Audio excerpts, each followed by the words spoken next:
Let's go.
Let's go. It's that time. Underground World News Live, back at you. Here for another one. November 14th, 2025. Still breathing. Right out the gate. Got a lot of people to give a shout out to here, man. In the chat, man. Good to see everybody out there. Hopkinson, member of the Underground, 6 months. Let's roll. Lowrider checking in. Much love, member for 14 months. Much love, my brother. Hope all is good. Thank you, Steely. IQ, Steve, Skeeby, all for the super chats. Appreciate it to the fullest. If you guys want to get my attention there in the chat, you can at me at Dabu77. Lights it up. I try to keep one eye on the chat, one eye on the stories, on another screen, kind of back and forth. Thank you, D. White, Kenny G, Survival, everybody out there that shares the stream. Bullion, appreciate it to the fullest. Barbara in Ohio, thank you for the feedback. Good to see everybody out there. Dark Knight, John Boy, Eon, much love. Good to see everybody, man. Hope all is good, man.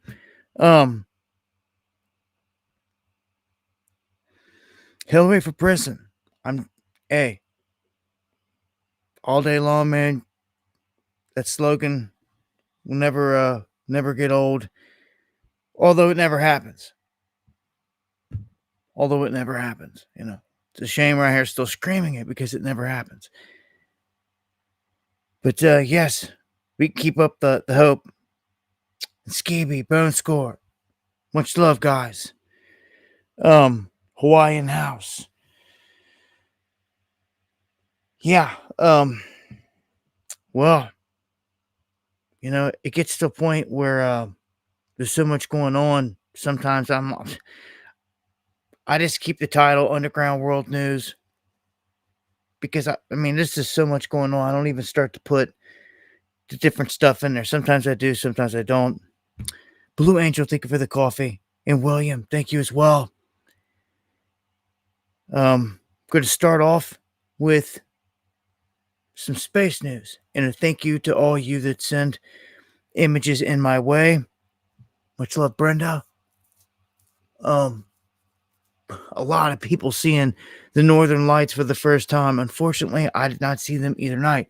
The first night, the night that probably had the best chance to see it,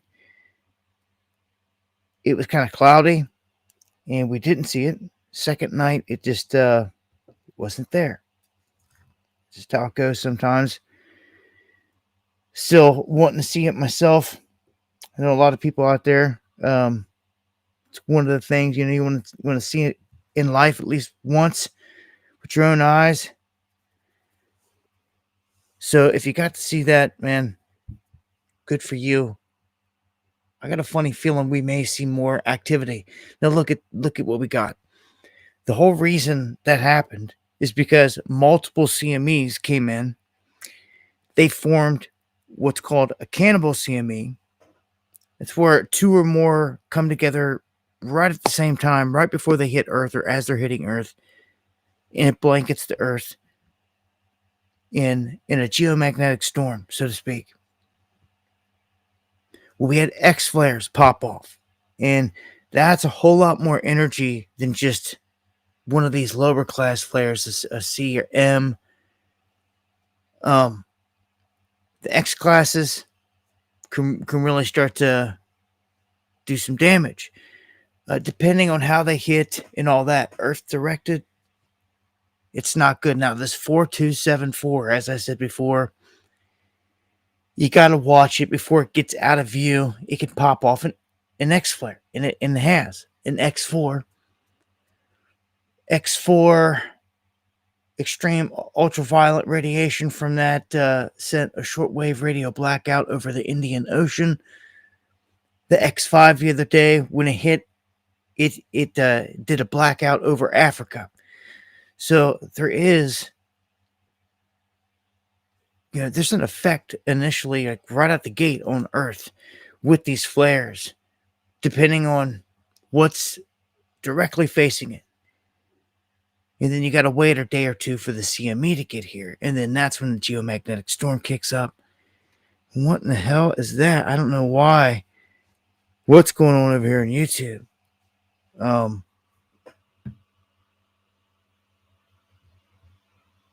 going to try to get a refresh real quick.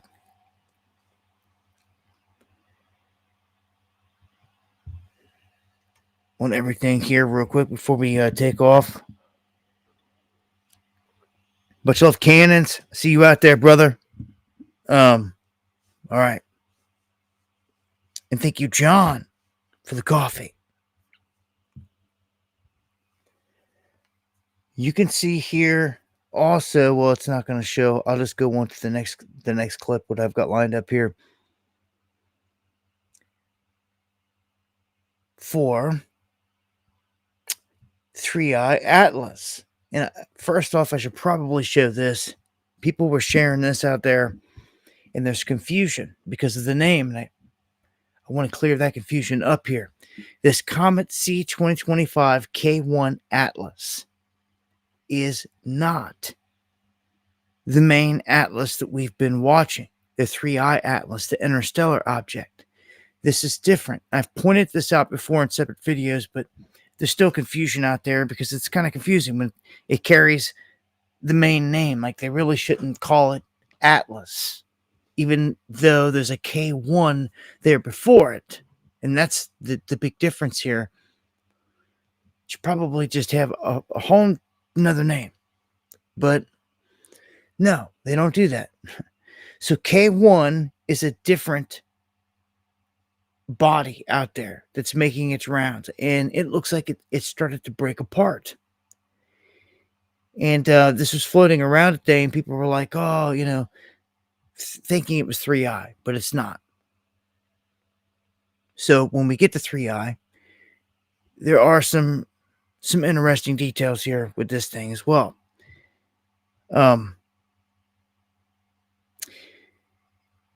They said it should have broke apart on the 29th into the 30th. It did not happen. They said a lot of things, what it should have done, a lot of which has not happened. What we have witnessed out of this thing is that it's thrown off a lot of anomalies with 3i Atlas, different than anything we've ever seen before. That's without a doubt. So it deserves the attention that it's getting, regardless if it's a UFO or mothership or not. It's different than anything we've ever seen. So it deserves that attention. I believe a whole different classification here when it's all said and done. And you could throw a Muamua in there as well. But there's more to it than just calling them interstellar. Because there seems to be a level of intelligence connected to this. Definitely with the Muamua, and it seems definitely with this. I mean, there's more than a dozen anomalies. It's one thing to have one or two to connect to something, but when you get this many, it's crazy. So astronomers are admitting that they're puzzled because this thing should have fell apart. It should not be there.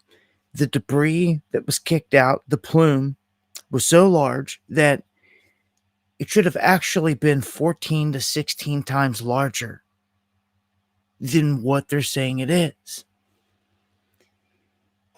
which is crazy. Now, some of the scientists are saying, okay, it kicked out this plume because it was a massive amount of water and ice. But then when you really get to the data, all the other scientists are sitting there like, no, that's not the case. It can't be. This thing was only 4 to 5% water. That would have got melted off and blasted out of there as it came through perihelion. You wouldn't be seeing it this late in the stage. Also, with this much debris, they say that it should have been kicked out 1 to 3 months ago, not like right now. Not to mention, in the one images, we seen like at least 7 different jets kind of evenly kicking out in all different directions. That was interesting because when Avi Loeb started to say, look, these could be thrusters, it's interesting in which way the plume's going and also where the tail is facing, so to speak, which is facing toward the sun.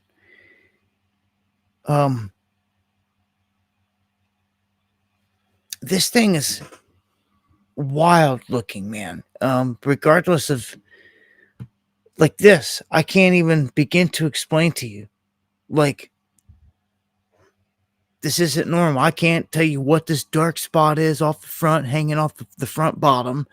It's got a front headlight sitting on it, and then there's like 2 circular things. One's like a gray, a grayish color, and the other's like black. This just goes along with the crazy images we've been seeing this whole time. It's not a normal object. I believe there's definitely something intelligent connected to this thing. It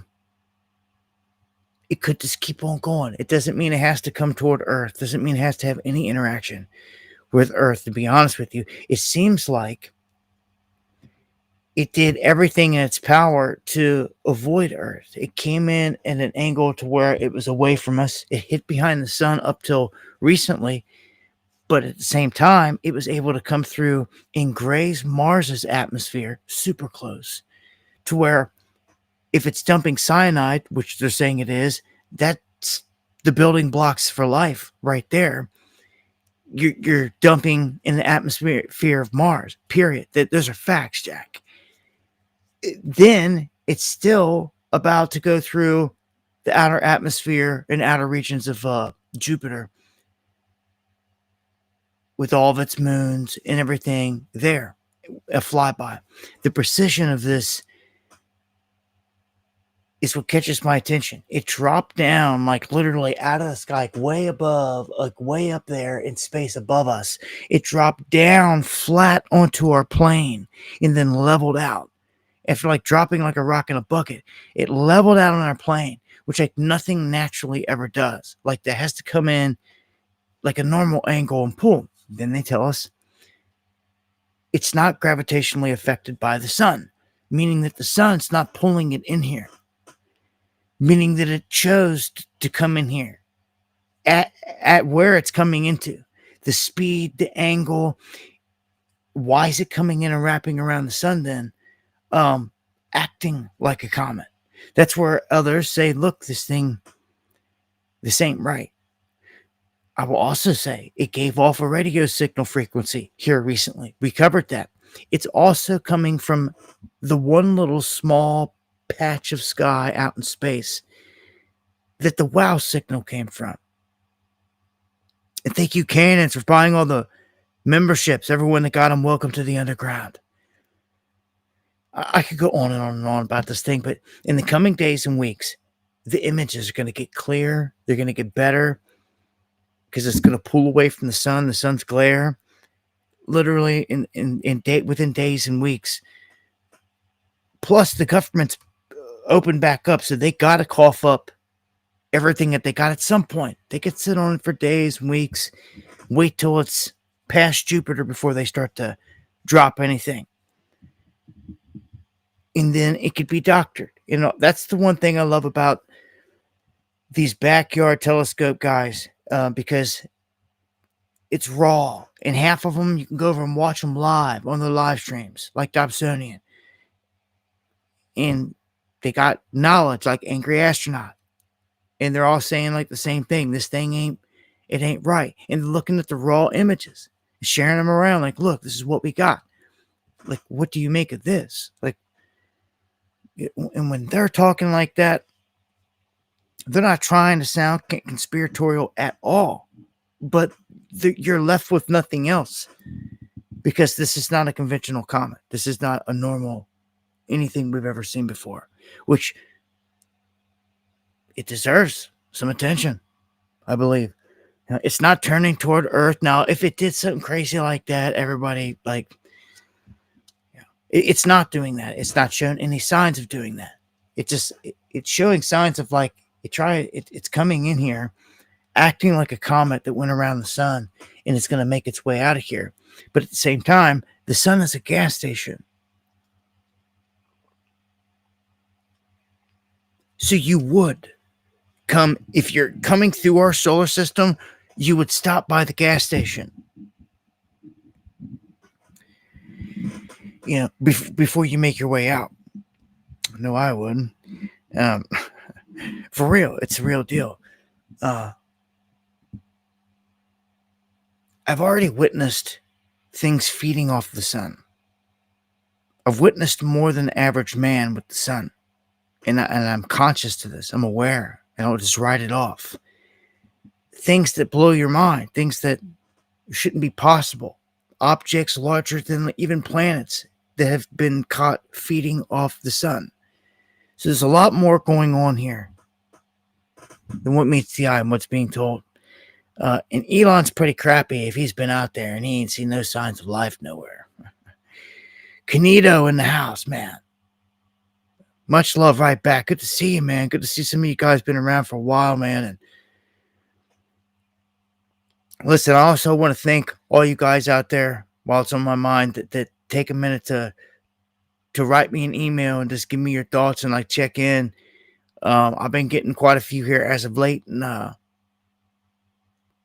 heartfelt, let me tell you, I feel you. You know who you are. Well, much love to all you guys out there. I appreciate it. Just you checking in with me, it means a lot. Like it does, because it shows it's a sign of life and appreciation. Like the people appreciate what I do and all that, and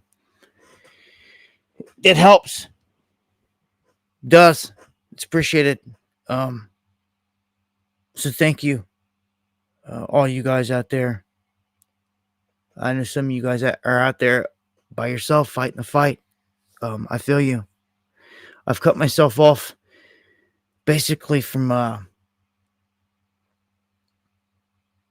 people myself. And it's not that I did it like choosing to do it, but like I asked God. I asked God. I prayed and I said, will you remove the fakes from around me? Because I knew that there was something wrong. I could feel it. And I knew that some people around me were not right. But, you know, I can't do everything. I can't solve all problems. And I admit that. I know that. So I put it in God's hands. Because He can solve all these things that I can't. And instead of going at different people and like just having to like, I don't know, get when things get ugly, you need to get into it with people, or maybe suspect something, gotta call them out and they lie, and it's drama, it's arguments, it's all that. And like you're gonna do that with like all kinds of people. Like I don't have the energy and all that. Like, nah, like God, like just take care of it. And I asked Him that, and He removed a huge chunk of people from around me. Rather quickly.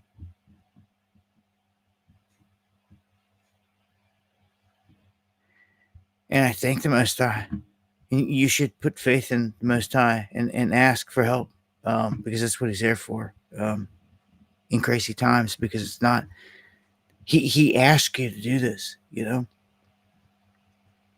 So I did. And I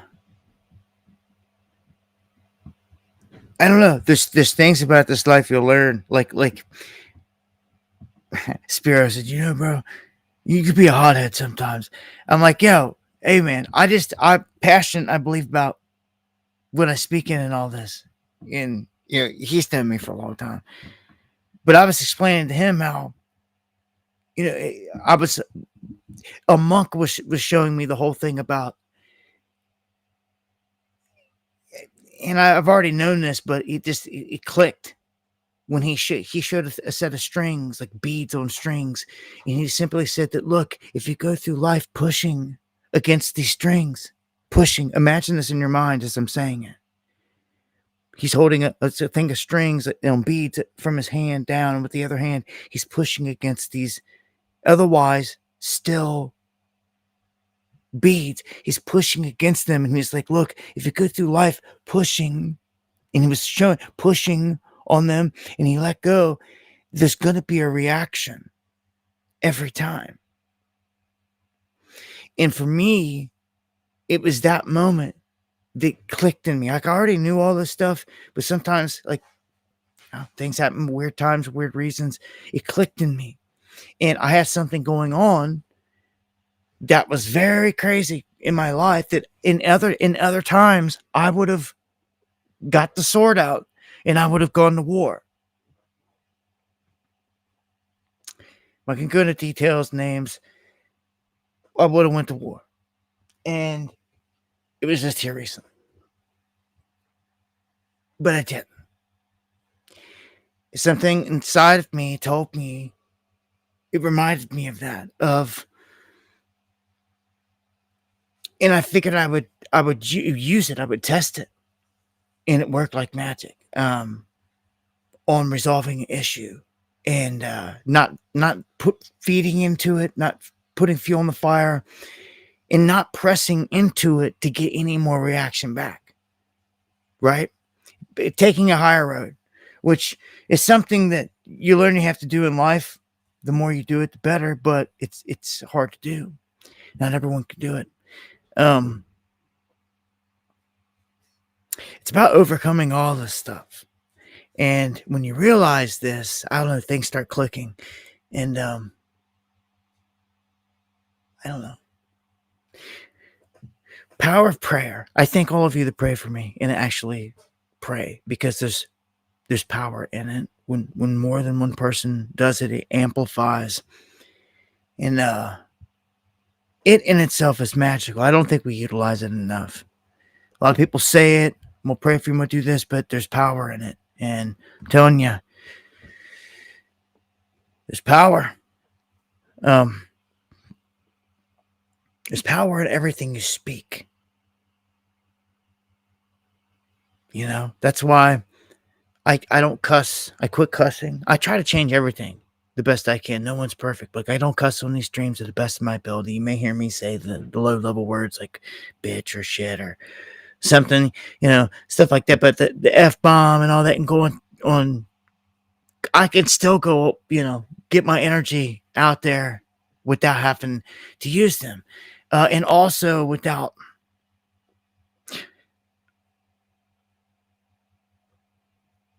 cursing things the wrong way. You've got to be a lot of people out there, when, they could be trying to nail something and hit their thumb with the hammer, and they're like, oh, GD, damn it, and they're asking the Most High to damn a situation right there by default. All these words, man, mean something. You should think about that too. Everything you say, even your thoughts, your thought patterns, are all of what you think and what you set up, it helps manifest in what everything you're going to bring into this world. It's how it works. You should have been taught this a long time ago in middle school, something, but no. Yeah, I'd be somewhere teaching a class right now for sure, but no, you don't have it in this world when they want to dumb you down. So I teach you here. This is as close you're going to get to it. You either get it or you don't. Get it while the getting is good. Okay.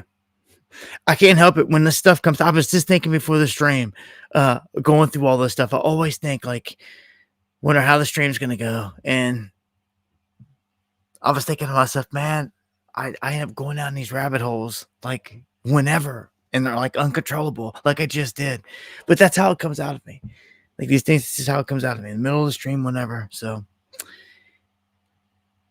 you either get it or you don't. Much love, though. Much love, Hoodie Ross, Big D, Ava. Let's go to the West Coast. Much love to Live 1707. All my cats out there. We had what they listed a major earthquake. Now, that's a 4.2, and it doesn't sound big. But the reason I mention it is because, and you got that right, Lowrider, it's because it's hitting near an underwater volcano. And we've been seeing a lot of activity out of this, and they've been warning about an eruption. We don't know what this eruption is going to be like. They can say whatever. But, so I kind of look at several different scientists when they talk about some of these things to get their opinions instead of just one take. And overall, there's concern that, yeah, there's going to be an eruption. Some say it may not be big. Others say it could be huge. You never know. You never know. So they look for the earthquake activity before these events happen. And what they're seeing is right around the top and around the mouth of this thing, hundreds of small earthquakes are hitting. And now all of a sudden, major level, past 4-pointers, major level quakes are hitting. Now, I start watching that because it could be magma on the move, which a lot of times it is. But in this area, you can see right here, this is the Juan de Fuca plate. This is to the west of the Cascadia.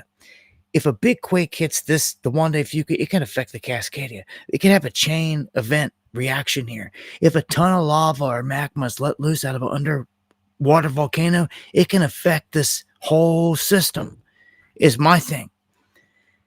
And that then can set off major quakes or a series of quakes. And the Pacific Northwest is overdue.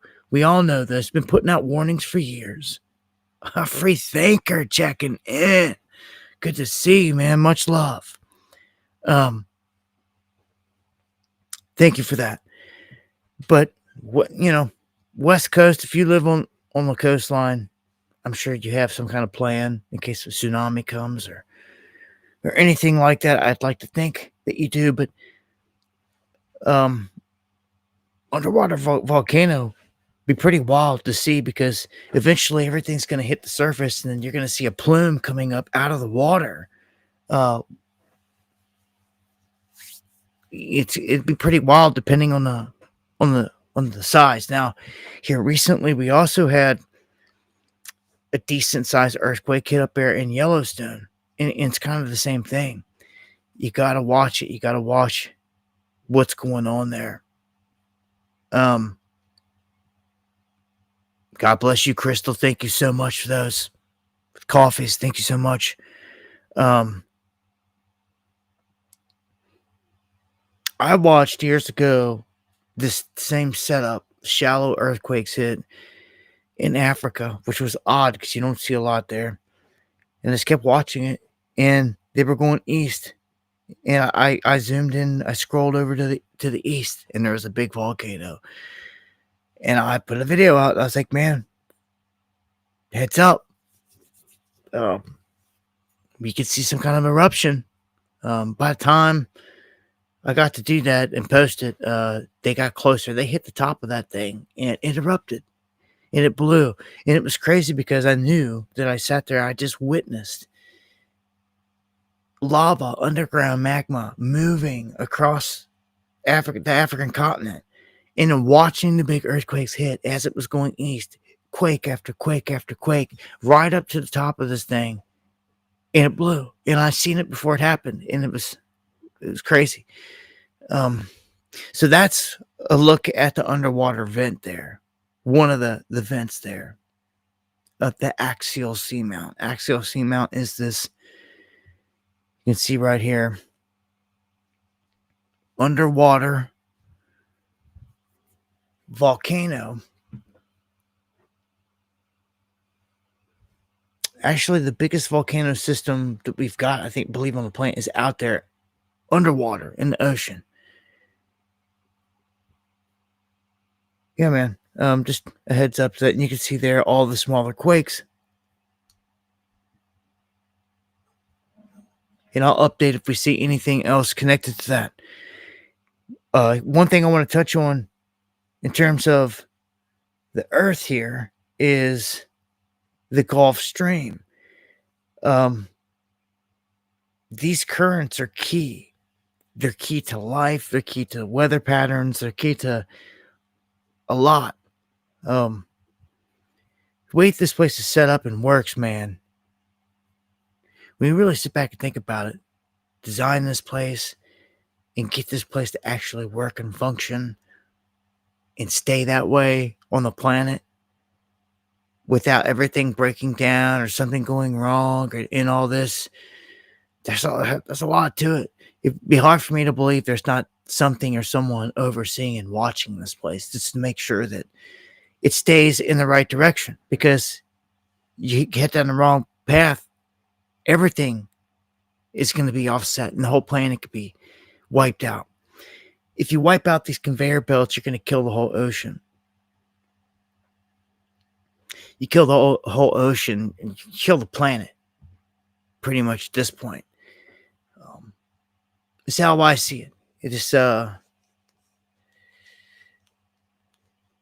don't even know. I mean, there's biblical talk of ocean, everything in the ocean getting killed and everything. Well, it's one way to do it.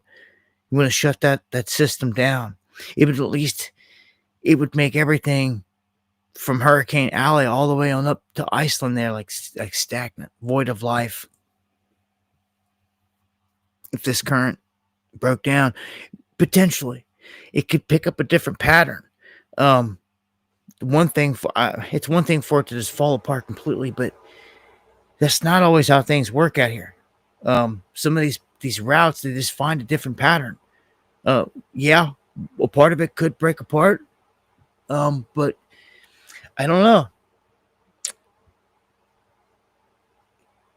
It's one thing to watch, man. I don't believe in half the crap they say about all this. I wish I had more of a means to go out and prove better. Thank you, David, man. And Kefbar dropping the 20 members. Man, everybody got them welcome to the underground. And much love, everybody. I'm gonna keep it pushing here. I got a clip. I just saw a guy sharing up close legendary footage of this stuff, man. Like I've never seen it up close. And this temple in China, these old Chinese temples that are ancient, that are still standing, been around forever.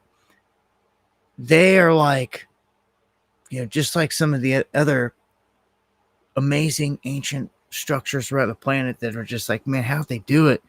Well, one of them burned down. Wake up. Thank you so much for the memberships. I'm going to play this clip that this shows one of these places burning down. Anytime I see this happening, no matter where it's at around the world, all I can think of is, man, there's history going up in flames. And 原厂它机器werden的，这真刚看，真要吃豆子去，吃豆子。但那外头加点啥个那也确实，你做饭吃。You can really see from there how it's falling apart.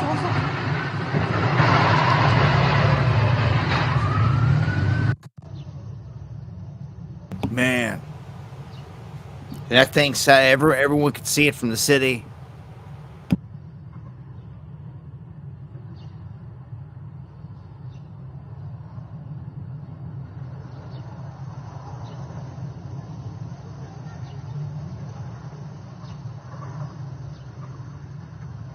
I just hate to see ancient stuff before we have a real chance to know what's going on with it disappear off the planet.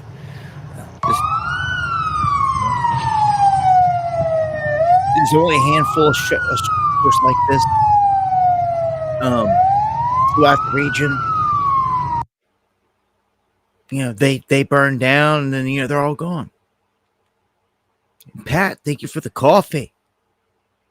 Much love. God bless. So you have scrolls and ancient history. You have things tucked away inside these old places, man, that, if you one visit, one encounter, it could change history, change your way of thinking, but history gets wiped out all the time. They do it in these war zones. Look at Iraq. Look at all these other places. Currently Syria. All these ancient places, Lebanon, right now. Just they're war zones. And it keeps coming up. Like, all the good places to go research the ancient history are war zones at this point. All around the planet. Even Mexico right across the border.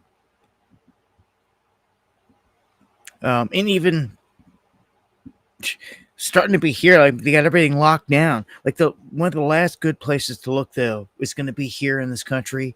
And it's going to be inside the national park.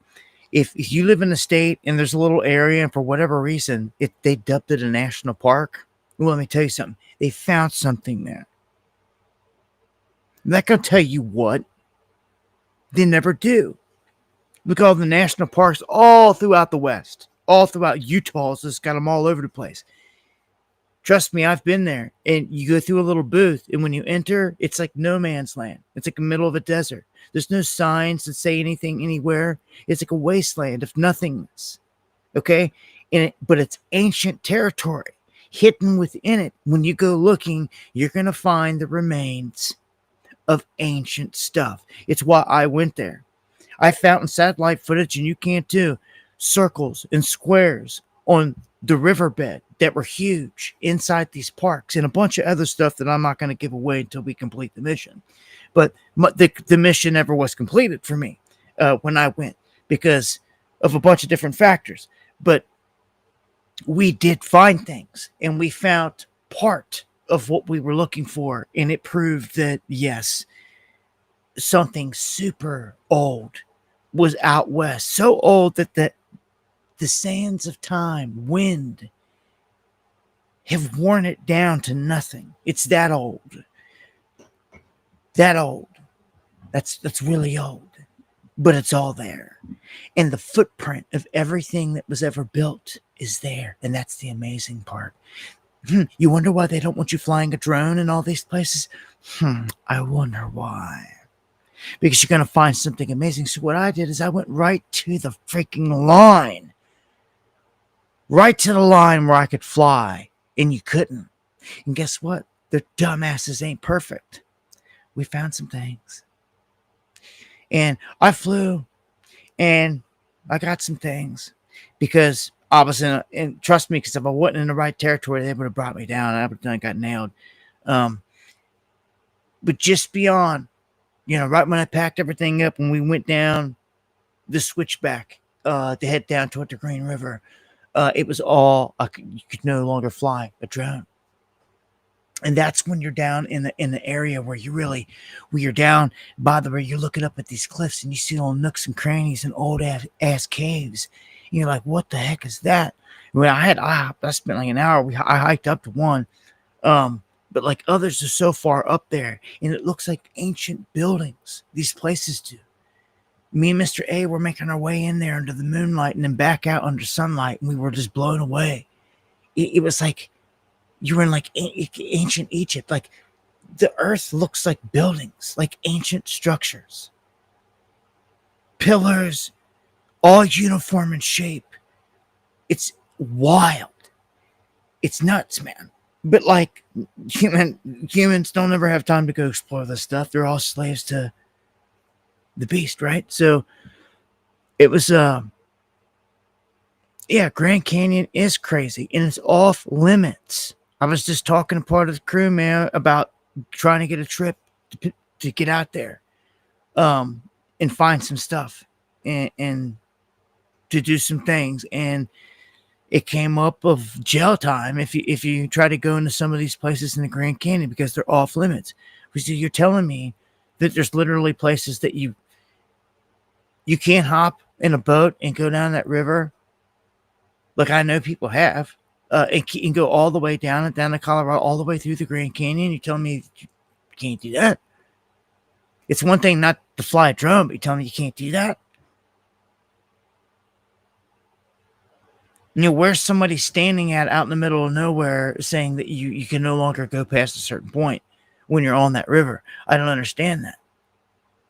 Because once you're on it, you're on it. All the kayakers, all the people that go through there, you're on it. I don't get that part. What, you can't get off the kayak and you can't go up on the bank and then you can't walk up on the cliffs? Is that what's against the law? I don't. What are they hiding? Why is it against the law? Why is it? Why would that be the case? Why would that be the case? Because it's not safe. Eric, thank you. Pat, thank you guys for the coffees. I appreciate it. I get that, but skydiving's not safe and you can still do it. I mean, who are they? We know it's more than that, right?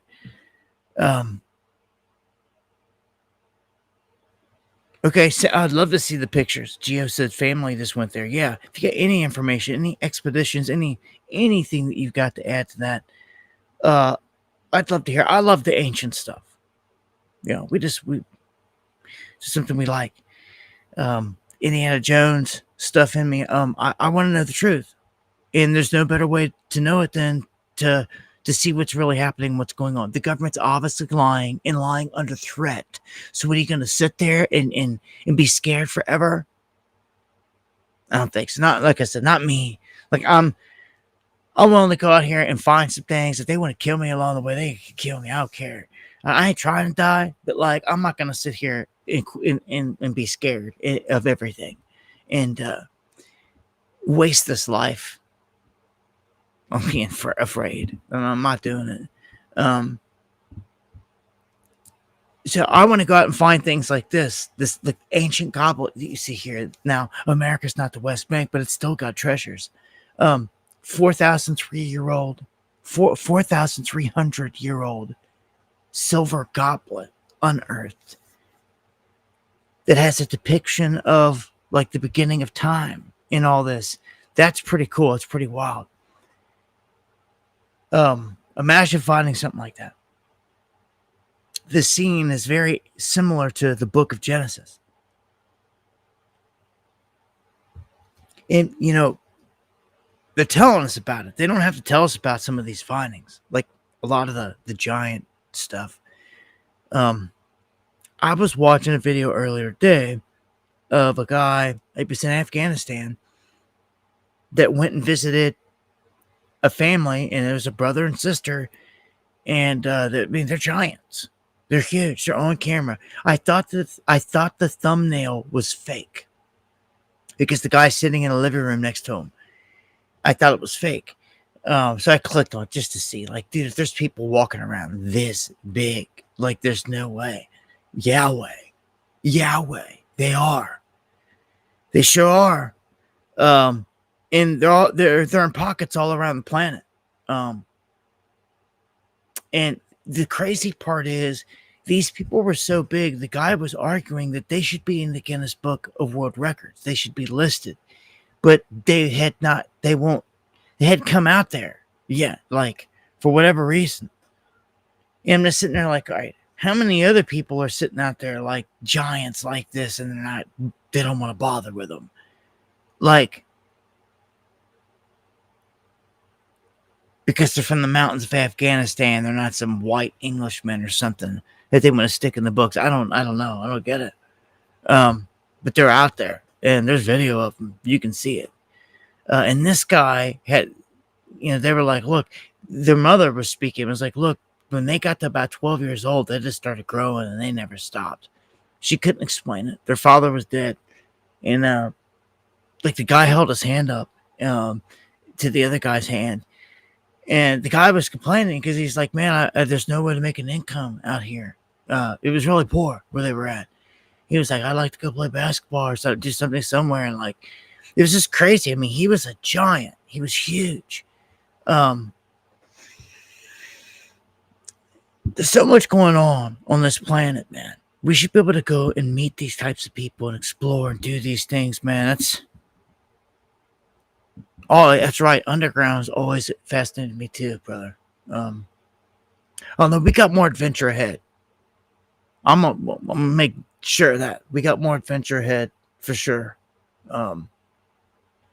Long as this place doesn't shut down completely and they do the final lockdown, which is release, the real pandemic. Because then man, we ain't going nowhere. Everybody's gonna be locked down cold, and it's gonna be real bodies dropped. But I'm trying to get something in before then, right? I'm trying to get some things up until that point, right? Where are we at here? Carried away. We're already coming up on an hour in, so let me pick it up. We got mutant meat entering Canada's food supply. A heads up for anyone in Canada and Americans, you might be in for a shocker, because a lot of people are going to hear this right now. They're going to be like, Canada, I'm not going there. I'm not going to eat their meat. Well, I hate to tell you, but the FDA approved meat and milk from cloned cattle, swine, and goats, along with their offspring, way back in January of 2008. In case you missed it, yeah, all the garbage you're consuming here in America, and you wonder why everyone's got issues and problems, and the FDA approved all this. This comes back on them. If they approved it, shouldn't they be liable to be sued? Just saying, right? Somebody's got to be held accountable here. They approved it, right? Like, this is, again, from cloned animals. And, they're trying to push the fake meat all over the place. And if people are aware of it, they'll reject it by and large up to this point, because they're not starving and everybody in bread lines. But because, trust me, when people are starving, they'll start eating some of that fake meat. Some people will. Watch. They will. before they starve to death. Some of you won't. Some of you got standards, and some of you out there ain't eating none of the fake anything, fake nothing. You want heirloom fruit and vegetables and like regular normal stuff, right? We all do, right? So they trick you. They slide these things in there without you looking. And man, Americans get a nasty surprise for sure. So a lot of people are probably sitting there like, hold on, what? Yes. It's been, they say, nearly 2 decades later, many Americans are only now realizing that cloned meat is part of their food supply. Oh my gosh, dude.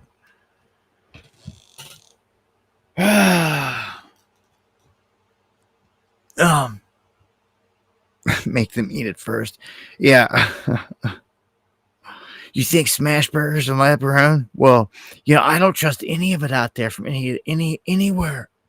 I just don't, man. It sucks.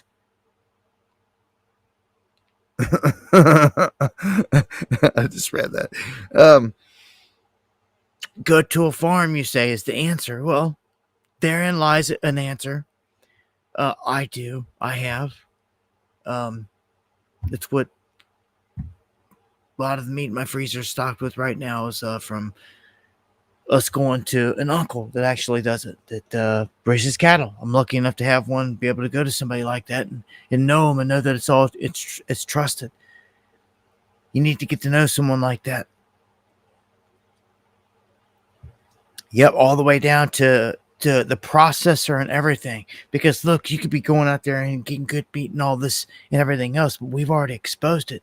There've been processors out there that will take in your meat and say that they're processing your cattle, and they'll kick out a different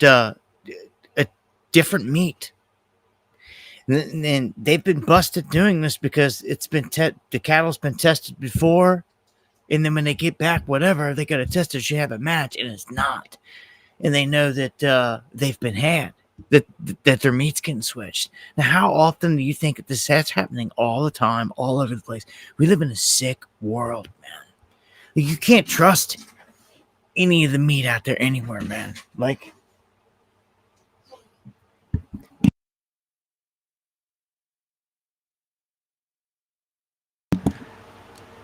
I don't know. Again, I'm just throwing these things out there. And look, it's gonna get to a point. This is what I say. This is where I see it going. If you don't make the move, like I'm saying right here, and get to know someone, what's gonna happen? And it's already happening. It's already happening. Is the price is gonna get so high that anyone that was like, eating meat 5 times a week, you can't afford that now. It's been cut down to just a couple times a week. And then it's going to be 1 time a week. And then it's going to be like a luxury thing of like, once a month or so. Okay. That's when it gets super desperate. And that's where we're heading. Okay. For a lot of people. And look, it's going to get like that. Why? Because you're just simply not going to be able to afford it. That's it. Not no World Economic Forum and carbon credits and can't eat no meat. And you don't have to worry about that. The supply is shrunk and the price is through the roof. You're not going to be able to afford it. So they got you. Everyone has said, oh, screw them. We're going to eat meat till the day we die, blah, blah. Well, you might want to think again. They've attacked the food supply, and I've reported on it day in and day out, like constantly, every step of the way. As the years have went by, it's and all the government can ever do is come and throw a lifeline of government help, and that's a trap. It's all a trap. They're breaking everything down around you to where you're fully dependent on them for everything. That's the trap. It always has been the trap. People need to wake up and see it again. Like, It's going down. The whole Trump coming in here, like they're wrecking everything, wrecking ball to everything. And he's doing it by design. I don't care if you voted for him or not. He's admitted this. And they're not done. They're just getting started. And like this place is coming down. It's like the Titanic. I seen a thing earlier about the watch. A gold watch being sold from a Titanic. It's gonna fetch like more. They say it's priceless, basically. And that it stopped at 2:20 a.m. right when the Titanic sunk. And I was looking into the guy, that had the watch and owned it, and to me, the Titanic was one of the biggest orchestrated mass murder of high-profile, anti-bank, anti-globalist people that has ever happened in history. They tricked all the people that were against the Fed in their sinister ways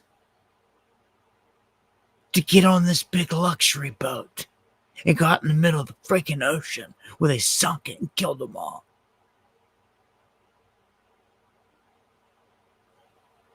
That's the beast. It's the same beast that kills them all, man. Pisses me off so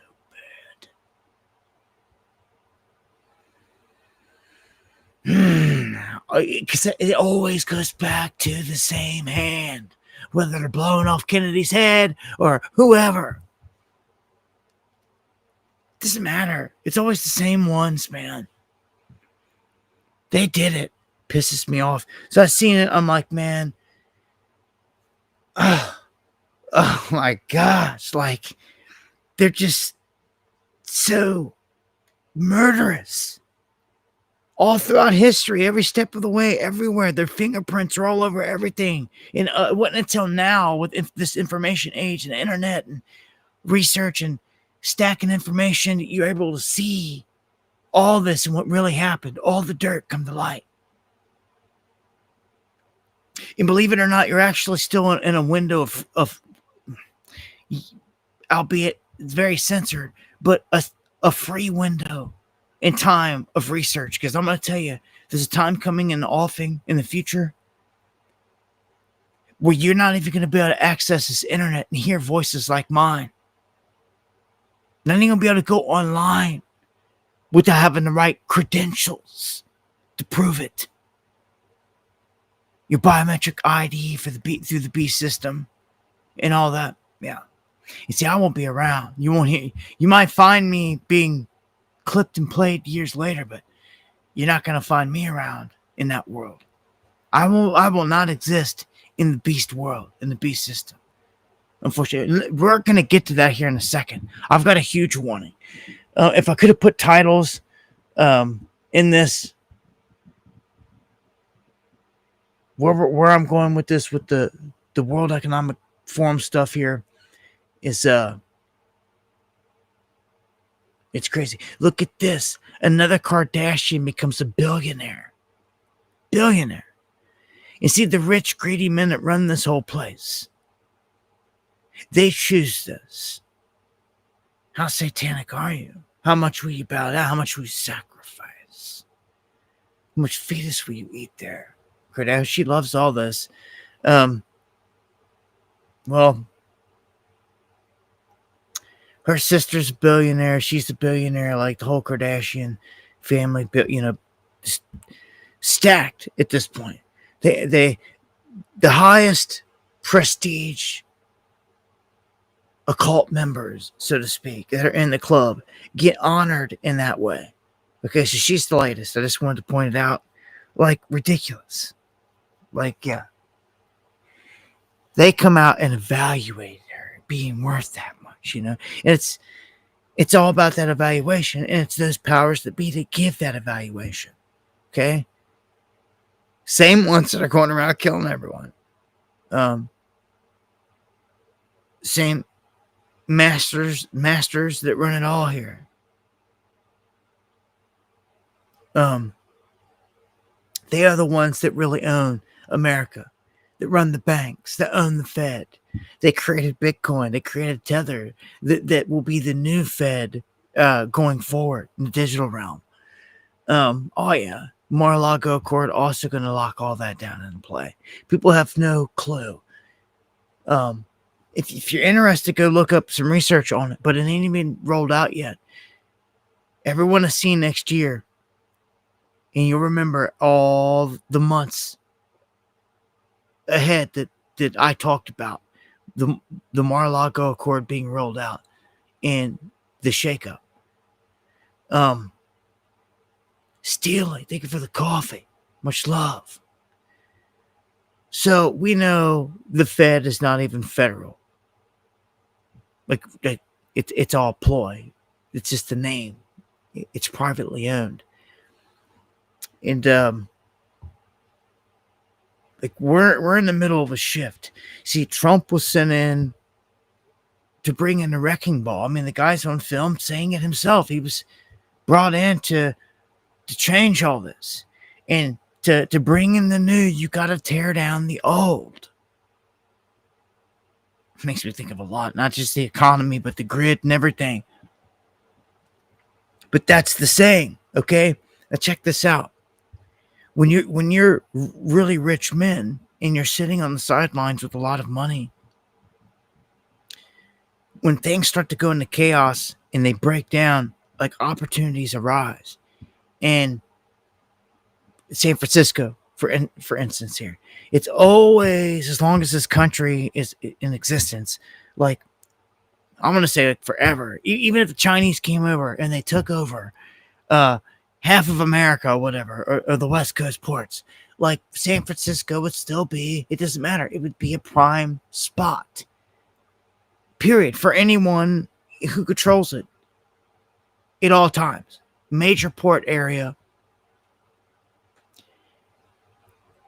My point is, if you throw a place into chaos like they've done, and you stifle the economic growth in the area, you kill it. You make buildings like huge malls, like you're seeing here at San Francisco Shopping Mall. It shuts down. No one's in business no more. It's a ghost town, and it goes to auction, and it sells for pennies. Who's got the freaking money to buy, though? Well, these billionaires do.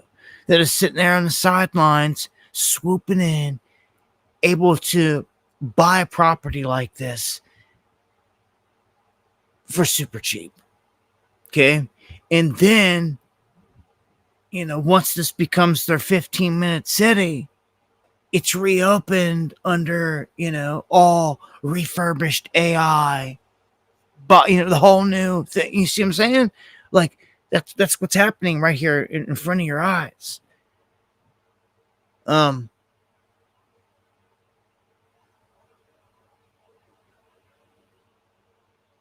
Wow.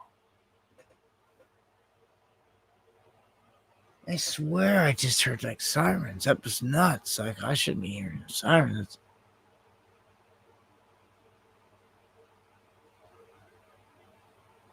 I swear I am. I'm hearing sirens. Way off in the distance in these mountains. Somebody in one of these hollers. Something going on. Anyhow. All right. Let's get to the Snap thing. I've got an update here. We know that the whole Snap thing is reinstated. The whole government's back in the motion and all this.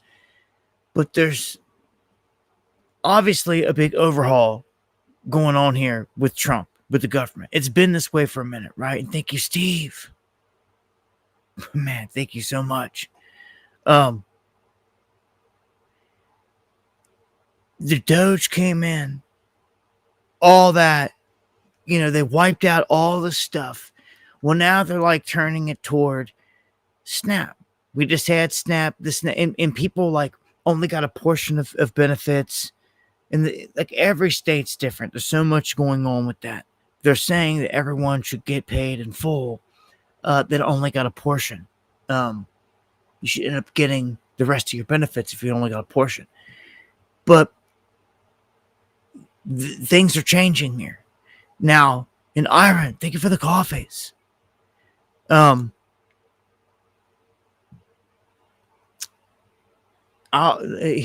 I thought it was on this one. It's on the next one. I'm going to let Brick Rollins explain this here, because what they're going to do is they're redoing this to where there's a bunch of dead people, obviously, putting claims out there, like all kinds of dead people are getting checks cut, and I understand that the system needs cleaned up in that sense. Any of the stuff associated with it like that, but there are plenty of people out there in this environment that need help from SNAP and food stamps. Even if you don't, I'm going to tell you, there's a ton of people out there, everyday people that do. It's just the way the system is. A ton of people rely on a little chunk of help from this government. That's just where they got us. And it's getting worse and worse as people lose jobs and get wiped out. And I mean, just to get food stamps, there's requirements anyway. Like, you have to work so much, and you have to do this and that. For all the people out there that can't get a job for anything, and they're trying, like, they're double Dutch screwed here. Can't even get any SNAP, can't get a job, can't get nothing then. Okay, so that's when a system gets abused, eventually it starts to fall apart. So all I'm saying is, yes, there's always people out there that need some help, but the trap is the government wants everyone to come in here for help. Like, if they could have everybody come in here like this, they would, for the trap. But we're supposed to be independent in all this other stuff, not depending on a freaking government. We're supposed to have the farm and jobs and all this other stuff, and agriculture and trading and business and free trade and all this stuff out here. But like, no, they killed it. They killing the country right in front of your face. This is scary. It's so scary. But they're going to do an overhaul here. And part of me, I'm with it. But how many righteous people are going to get cut out of this in the end? I don't know. On day one, when I was sworn in, which was earlier this year in February, the very first thing I did was send letters to every single state in America and said, never before has the federal government asked for the data, but it is a new day. President Trump is the president. We know there's a lot of fraud. We need to help partner with you all to figure out how to make sure that this money and these benefits go to those who truly need it and not rife with fraud and corruption. 29 states, mostly the red states, responded with their data sets February, March, April. So the numbers that you're talking through, those are numbers that we have been collecting and analyzing since early summer, late spring. The fact that this spotlight shined on SNAP has allowed us to talk about it. But here's the most unbelievable news I have really just over the last few days, that 5,000 dead people, that was just 1 month. The number is closer to 186,000 deceased men and women and children in this country are receiving a check. Now, that is what we're really going to start clamping down on. 500,000 are getting 2. But here's the really stunning thing. This is just data from those 29 mostly red states. Can you imagine when we get our hands on the blue state data, what we're going to find? It's going to give us a platform and a trajectory to fundamentally rebuild this program, have everyone reapply for their benefit, make sure that everyone that's taking a taxpayer-funded benefit through SNAP or food stamps, that they literally are vulnerable and they can't survive without it. And that. So that's how they're reshaping it. But again, I don't trust them. They give me no reason to trust them. Never have. It just gets worse and worse. And I'm just real with it. I don't like that we're heading in a bad direction in this country. Um, this article right here points out food stamps and the federal war on self-reliance. And that's what I'm talking about. We're supposed to be self-reliant. We're supposed to be out there just, we're nowhere near the country we was even a decade ago. It's like we're falling apart. The jobs, everything. And I would say that maybe there's some hope. I would say that maybe things could turn around with a certain set of circumstances, conditions, get this going in the right direction. But this whole thing with AI kills that hope. Like, it just stomps out any chance that there was. We turn this boat around, but then you face this monster AI that showed up that it's gonna wipe everything else out in terms of jobs. It's really gonna be the thing that hurts us more than anything. There's no other thing that's this disruptive that is gonna show up outside of like the AI combined with these Tesla bots. Like together, like they could destroy humanity.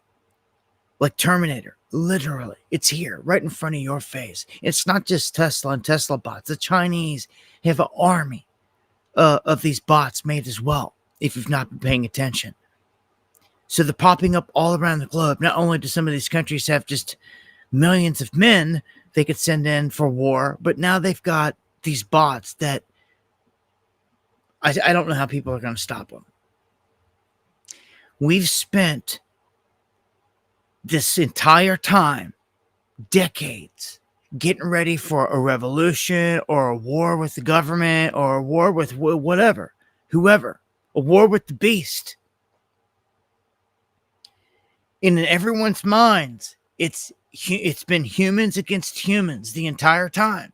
So that's what everyone is prepared for, because that's what it's always been.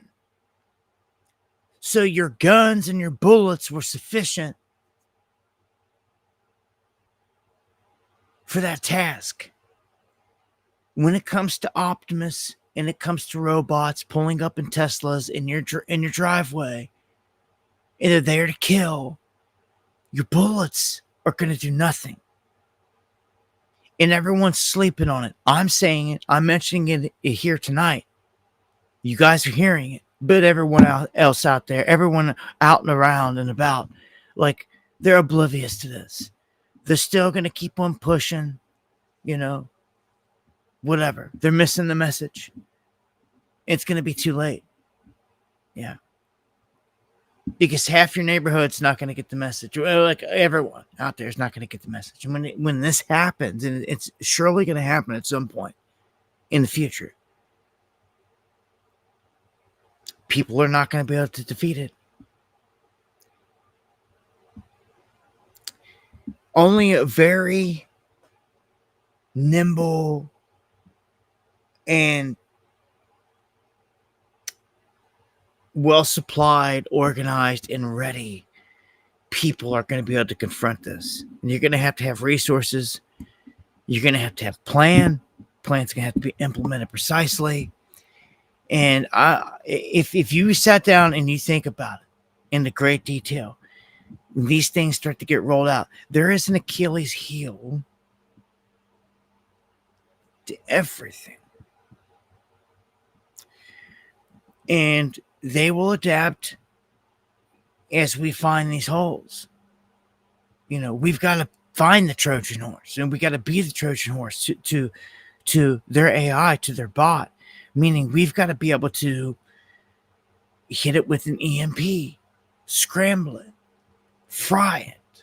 Maybe those are some simple things that can be done as soon as they come up the driveway. Just fry them. They're all done. We getting somewhere right at the gate here?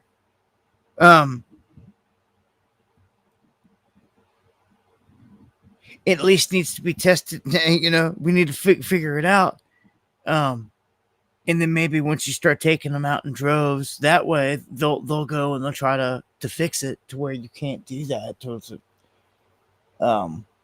Well, they'll try to stop it any way they can, but I don't know how you're going to stop an army of optimists. Like I said, you're going to have to park a tank on top of one of these things just to stop it. Or, something heavy. That's for dang sure. And when they self-detonate, it's over.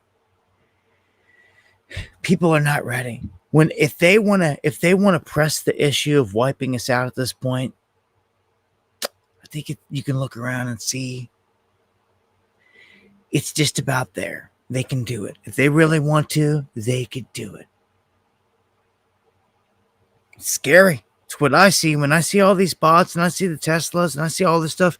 It's what I see. I see like, dude, they don't need humans to do anything. Like, they can just program all this stuff to come kill, and it's done.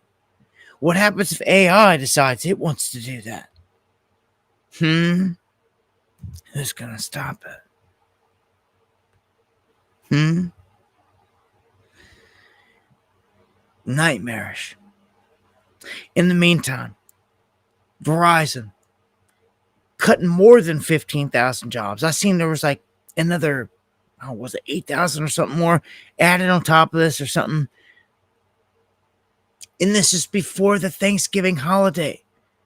People just getting, this isn't good. And just, it's all going downhill in terms of jobs. Look at this. Everything going downhill and the arrow pointing down. And it's because AI is replacing everything, everyone, everywhere. And it's happening. It's happening right now. This has caused delinquencies and credit cards that are record through the roof. Subprime auto delinquencies, the worst in over 30 freaking years. Underwater mortgages rise to a 3-year high. And Trump out there, they're trying to do all this stuff, trying to get everything, trying to give it a jump start, get everything going, trying to act like everything's cool out here.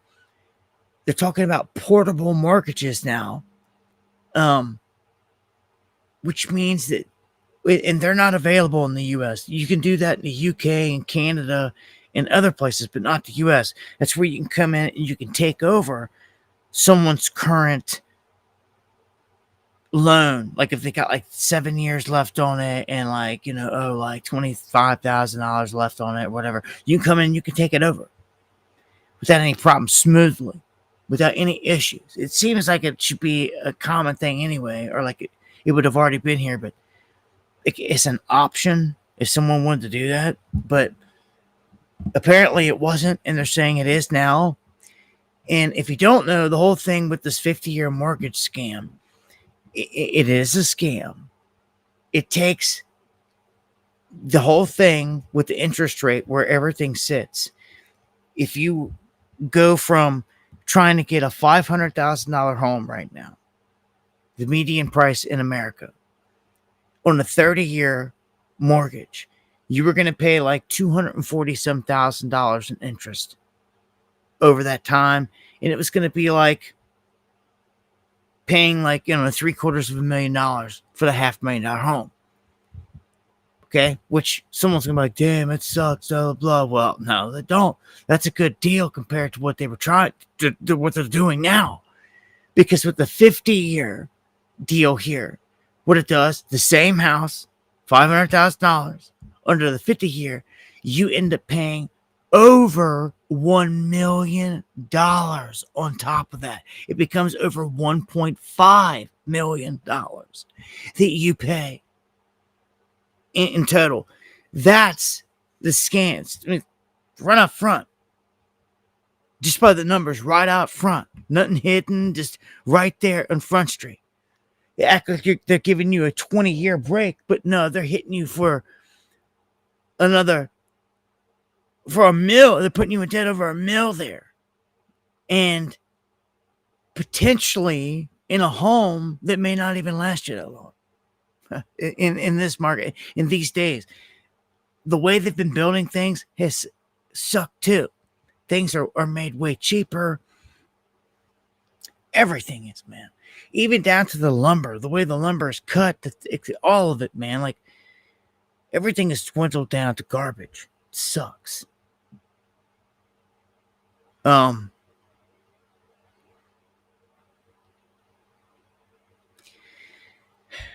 And thank you for that information there, Jocelyn. I don't know. I can't. But here, Trump and them are in damage control mode. They want to try to fix things here before midterms. So they're launching this Operation Affordability. He's preparing tariff cuts, which they launched today, so on beef and other things. And he really had to go after these things like beef, where the prices are through the roof. He had to. He had to lower these food prices because it's going to be the biggest thing used against them. Already is. We'll see what happens here because he was supposed to have struck a deal where our farmers got saved because they were getting killed, they're getting crushed. The whole thing with China, all of Asia, the tariffs, it hit them hard. So Trump came out and said, "Look, I made a deal. China's buying the soybeans again." Well, that didn't last long. And thank you, Gio. They stopped buying again just that quick. So not even a month went by, and they said that they're done again. And now Trump is promising everyone out there they're committed to giving everyone a $2,000 tariff dividend payment. Mostly for Americans that make like less than $100,000 a year and all this. But that's what they're saying. But again, this is the government paying you off. It's all any of this is. It's not fixing the issue. It's just them paying you off. Everyone's going to get used to the government paying for everything. Then when they're like, "Look, take this jab," and you're like, "No, I don't want it. I'm not taking it." They're going to be like, "All right, then. We're taking your everything," at that point, because you're depending on them for housing, you're depending on them for food, you're depending on them for everything. And they're going to be like, "You don't do this, we're taking it." Easy to see the trap here. It's everywhere. They're closing in from all angles, man. He wrecked everything. He wrecked everything with tariffs. And since people are flipping out about everything right now, this is his answer. "Oh, we're going to start cutting $2,000 checks to everybody." They're in damage control mode, man, because people are losing everything. That does not fix nothing. A $2,000 check will come and go like lightning, and then everyone's back in the same situation. Because why? Because their job's gone. That's the root of the problem. And the farm's gone. Everything's gone. Everything generationally has been wiped.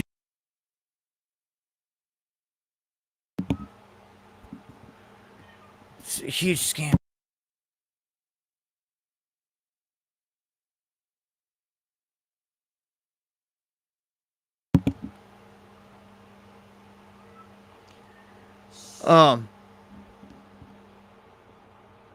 UC San Diego dropping a report here indicating a shocking number of students entering college in California lack 8th grade math skills. This is not good. Oh, you know that you'll have to claim it. You'll know you have to. If the government's sending you money, you have to turn around and claim that and all that, and your taxes and all that for sure. Come on, it's all a game. It's all a game. This is crazy. This is nuts. All these people are just dumbed down this bad. Like the nation's been hurt bad here. Here's a clip talking about how we don't even have we lack basic civics education in this country. Yeah, that's a major problem. It seems like a lot of my generation and the younger generation, those stories just aren't taught in schools. Do you think that has hurt us as a society, that we eliminated those stories out of the history books? You know, this is one thing my colleagues and I really agree on, is the importance of bringing civic education to our children. Over half of Americans can't pass the citizenship exam we expect people who come to this country to pass. Most Americans cannot name the 3 branches of government. And if you ask me what the greatest danger America faces today, it's itself. And we have to learn how to talk to one another. We need to know our shared history. And I think if we do that, we'll come to realize that all the things that separate us pale in comparison to the things that unite us, those three great ideas in the Declaration. And so, yeah, I wanted to be part of America's celebration and bringing us together again. So to that. And we've got Alibaba falling after the White House basically alleges the company supports Chinese military operations targeting the U.S. No surprise here at this point. I mean, come on. It's Alibaba. They're Chinese. Everything else Chinese is like spying on us everywhere. And you know this. You can't trust Temu. You can't trust nothing out there. And they've already told us. I mean, Christopher Wray on his way out the door said, hey, Chinese are embedded in all infrastructure. See you. Smack in the face. Like throwing us the finger. That's how I felt. That's how I still feel. And we just talked about on the last stream that the Chinese have been busted owning trailer parks right next to our bases, like within a mile from the runway. Like, stupid close. Stupid. They could sit there in the field and they could shoot them down out of the sky right there. Sabotage stuff. Like, they're like stupid close. They have been the whole time. Well, all of a sudden they're acting like they're concerned about all this. You know, which, I mean, better late than never. But, I'll trust none of it. Anything major happens in this country, they're going to blame them. Okay? This could potentially take us into full-blown war. Although Trump wants to act like he's his good pal Xi Jinping. Like you're good pals, huh? It's garbage. But the way I see it is the one big club thing, like Xi Jinping, Trump, they're in one big club, like they're pals. He's not lying, like they're buddies. Like, they've sold us out. It's all a big show. It's an orchestration. So yeah, in a sense, and it's sure they are buddies. Surely ain't our friend. Surely ain't a friend of freedom, truth. Yeah. What's sad is so many people that voted for Trump because they fell for the trap by like learning all this the hard way. When they're waking up, they're finding out how, you know, how much of a game this is. And they feel crushed in a sense that was everything that they were believing in. And like now they can't believe in nothing. There's nothing to believe in. There's like no hope. Well, like, welcome to the real world. It's not that there's nothing to believe in and there's no hope. I mean, you got to be the change that you seek. It's just that, yes, it's true. They cover many bases and that the left-right paradigm is real. They control both sides. And even the independent, the middle lane, and, you know, Elon went and launched something that, you know, it's all that'd all be controlled, obviously. There's never one of us, a blue collar, you know, from the warehouse worker like me or you, like an average person that gets anywhere up there ever. It's never that. They'll chastise them, tear them down long before they get there, and if they do make it there, you know what they'll do. They'll try to jail them, then kill them, and that's the name of the game. And most people don't want to go through that. Most people just take the easy way out. That's why we're in this position. Almost everybody out there takes the easy way out. The brown nosers, yes men, for the government, instead of standing up against the bad, just take the easy way out, because they know that if they actually try to rise to go against it, there's probability that they'll lose their life, they'll lose their everything, and they don't want to give that up. They don't want to give up their cush lives. That's why we're screwed right now, if you ask me. All these so-called patriots have flocked over to MAGA. They'd rather tweet out images, rubbing elbows with all these MAGA GOP sellouts, politicians acting like they're cool, thinking they're cool when they're not, and not speaking up for any of the major issues. It's crickets every time we bring it up. And I mean, it's just issue after issue. The biggest ones for sure, like the pedo stuff, Epstein, like they turn around and walk the other way, act like they don't hear it. It's pathetic. It's absolutely pathetic, but that's why we're screwed. Because they chose that. Because so many chose that right there. They chose to stay on the MAGA bandwagon and turn a blind eye to freaking pedos. And they call themselves patriots? Get out of here, dude. You live in a fantasy. I don't care what any of you call yourself. Ain't no patriots anywhere. Ain't no militia nowhere. You go out here and start flexing, showing yourself on the weekend, have some rallies somewhere, somebody do something. I say it all the time. Like, invite me or somebody just tell me what's going down. I'll report on it or something, but I'll never get the email. Never. Ain't nothing happening. Closest thing to anything is a Trump rally. It's where they're all going. It's where they've been going. It's where they got sucked into. That's where they've been. And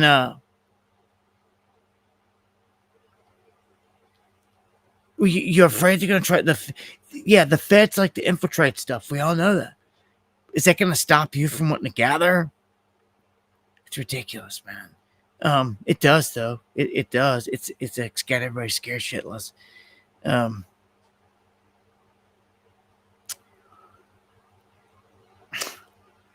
I don't know. Patriot Front out there forming, which is obviously all feds. It's not real. You know, it's like fraudulent looking, feeling. There is no big time thing out here, man. Like, I don't know, man.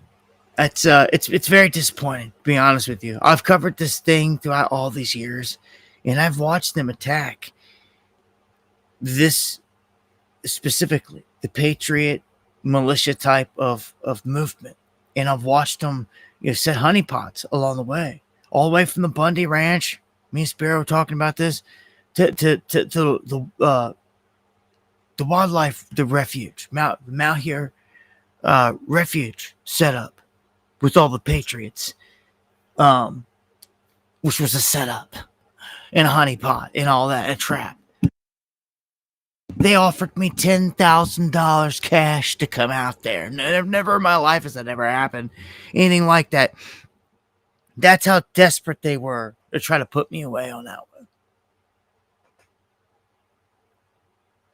Yeah, that's right. Mystery men offering to send over $10,000 if I'd go. Never had that happen. Stop and sit there and look and be like, what? We definitely ain't going now. And that's what did it. That's why I didn't go. I was the straw that broke the camel's back when that happened. And in the end, the Fed plant dude at the wildlife refuge back then, when the Fed surrounded them up there, his name was he had a YouTube channel called Defend Your Base. He was screaming my name on live stream as the feds closed in on him.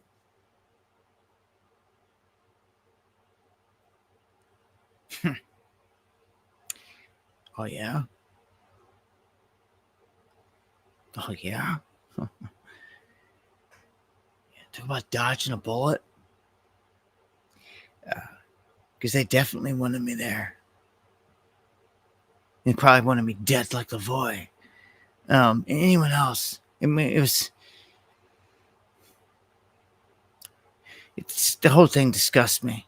I seen the true colors of so many people without even naming names. Even guys that were big YouTube channels and big names. Guys have been busted, been to prison and got out and all this stuff and are out there now.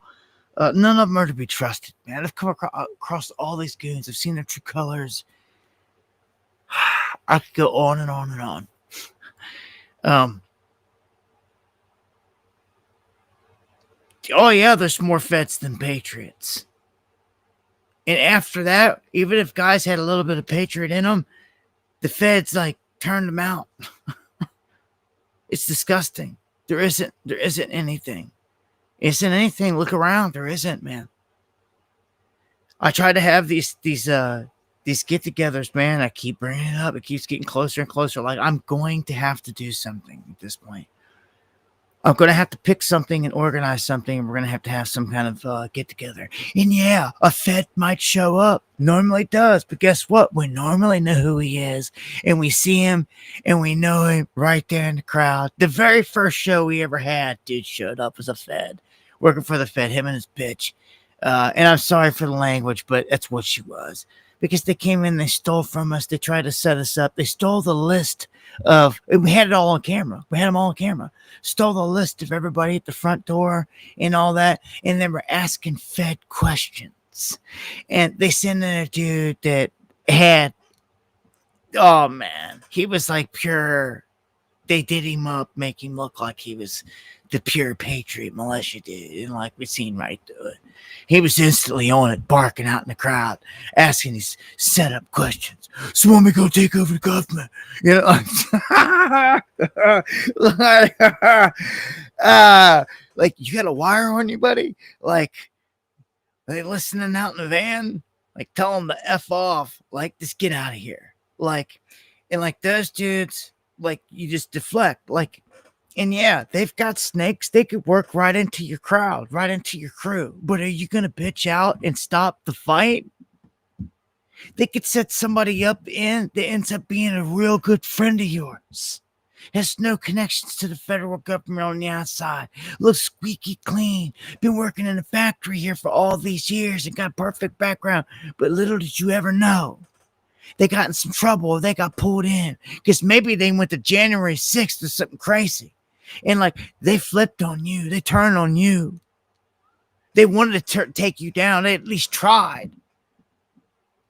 Or they were meant to try to come back and get you. Like, there's snakes everywhere, man. That's all I can say. I'm sick of it. They're everywhere. Any of these cats with these big streams out here getting millions of views, on all these platforms, big shows, man. We've already exposed it in the past. They're getting paid millions, and they're getting paid by the enemy, by the Mossad, by the same hand. And we've exposed it just within this past year. You've seen a whole ring of them get exposed. Upper echelon cats that got the biggest streams out there. They're millionaires. Getting how when the life of a true truther is not luxurious. It never has been. It's all under attack and censorship, and definitely ain't no damn millionaire. Ain't even seeing nowhere near no 6 figures a year. None of that. Like that. Get out of here. That's all myth and lie and a slander, and always, of course, an attack mechanism. They'll try to show up like, oh, you're just in it for the money and this and that, when it's always been peanuts anyway, skimming by the skin of your teeth. Where you got the shells over here in their mansions down their beach, over here chilling there, whatever. Like, I've seen it all, man. I've seen so many characters come to this game that are fake. Oh, man. I'm just thankful. I guess we're out here fighting a fight still. Able to fight the fight. In the meantime, I'm going to turn the page here. Thank you, Jesse, for that info. I'll get to that here after the show and read up on that. This is what I think is going to be a huge event, the big event that's about to go down. I dropped a video on this talking about how the World Economic Forum is basically telegraphing their next move. Their big move. It's like their big blueprint. Their biggest yet, if you ask me.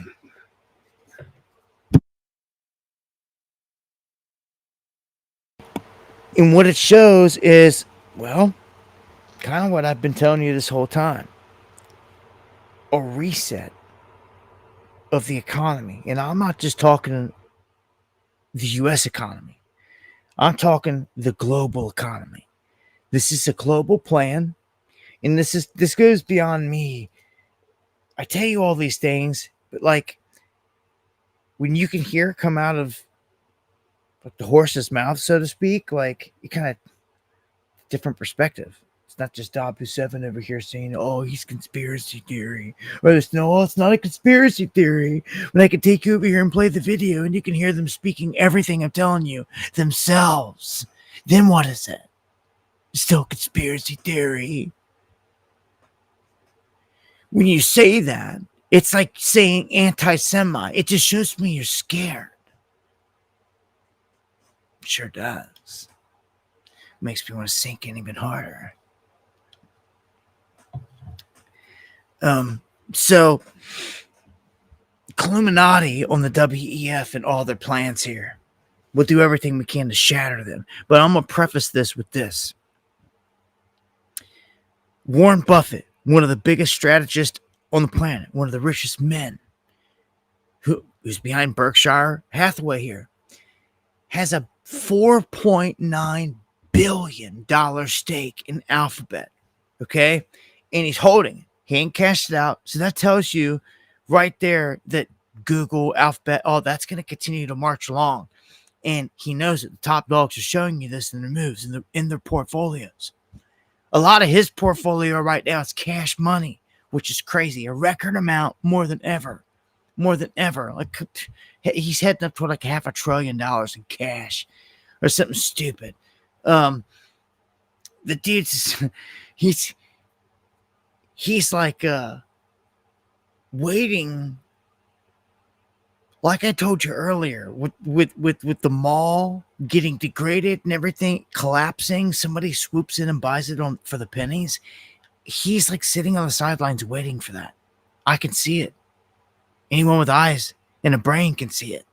One of the richest men on the planet. He's staying out of, especially, what is he getting out of it? What has he dumped more than anything? Well, he's dumping Apple, which is very telling. That's kind of crazy, but because it's a big one.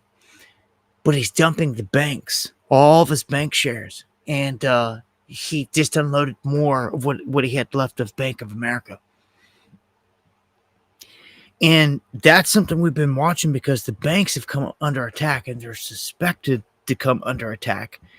They're going to fold during this reset. There's going to be a switch up. The banks are not going to be the banks that you know. When we go to all digital, there's going to be no need for the bank of old. There's no need. You can't go there, you get cash or even deposit like anything physical. It'll all be done online. There will be no need for physical tellers the way that we have now to even give out coins, physical cash, do it. Like it's all going to be digital. Okay, that's why I told you, like, once this transition happens, the days of robbing a bank are over. The days of robbing a bank will literally be looked back upon like the Wild West. You would have lived through it. And what's so unique about our life right now, that we're all alive and living right now, is that you lived through this crazy transition. The years of 70s, 80s, 90s, 2000s into this moment, and the decade ahead, it's got to be one of the wildest transitions in human history. With so much going on. Unfortunately, I think there's big bad events on the end of this. There's no other way around it. You cannot knock the United States off the top perch, take away its reserve currency status, reset the whole globe to a new global order, and like it not affect us economically, at least initially, big time. It's going to, and I don't see how every country is not affected by AI. How India isn't, like, I don't know. You may not see it immediately, but it's going to cause America to become like third world like. The middle class is going to get just the whole thing is just going to get dropped down like it's the floor is collapsed underneath you. You're going to get dropped down to the basement out of nowhere. There is no you were in the middle of anything. It's everybody just gets brought to the basement. The rug pulled on everything. it's like a Great Depression. I hate to ever say that. I use those words. I would call it a greater depression. It would be a bit different, but you just see a little bit of a taste of it. You take away the SNAP away for some people for one freaking month, and the food and do this government shutdown, and the food lines began. You just seen it. You got a glimpse of it right there. If you have anything major that goes down for months, extended, that's the crisis. And I don't, a global switchover economically, there's going to be some pain in it, but it doesn't have to be all that painful. They really could get this transition pretty quickly, to be honest, with a dumbed down people. The only thing that will stop it is an awakened people, or people like us that know what's going on. If everybody knew what we knew, they wouldn't accept what's about to happen. But they're going to accept it en masse. And that's why it's going to be forced on all of us, because the majority of the crowd go along with it. That's what always makes anything like this possible. If they would have rejected it, that's why we fight the fight. That's why we always are out here fighting the fight. This is truly a battle, information war. And if you can get the greater part of the people to actually be awake on the subject, then things don't work.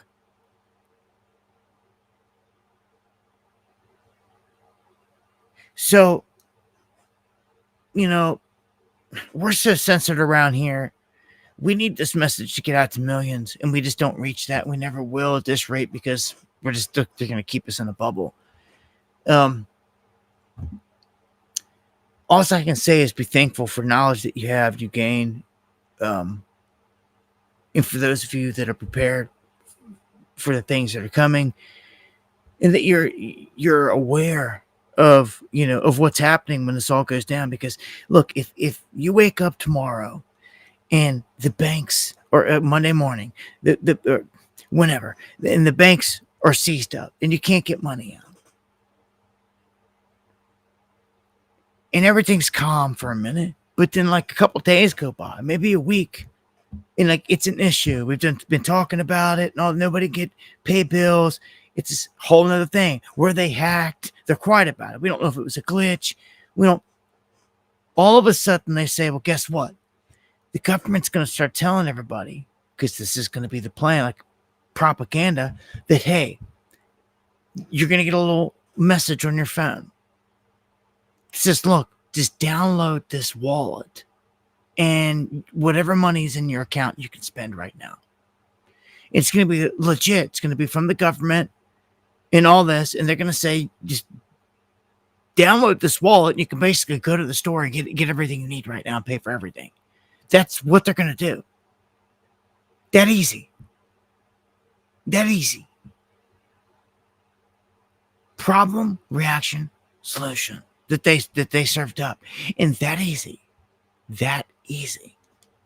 They get a majority of the masses to go right on to downloading a digital wallet, using a digital currency on a digital system for the dollar. That easy. That easy. You never really had to make it too much of a crisis. Just scare everybody enough to go download the app. That's it. Download the new digital wallet. That's it. That's it. It's over. It's over. Pisses me off, man. We see all these things coming. We scream and we yell. We warn about all of it. Kicking and screaming every step of the way. Yeah, it comes. It gets installed. Because we can't reach millions.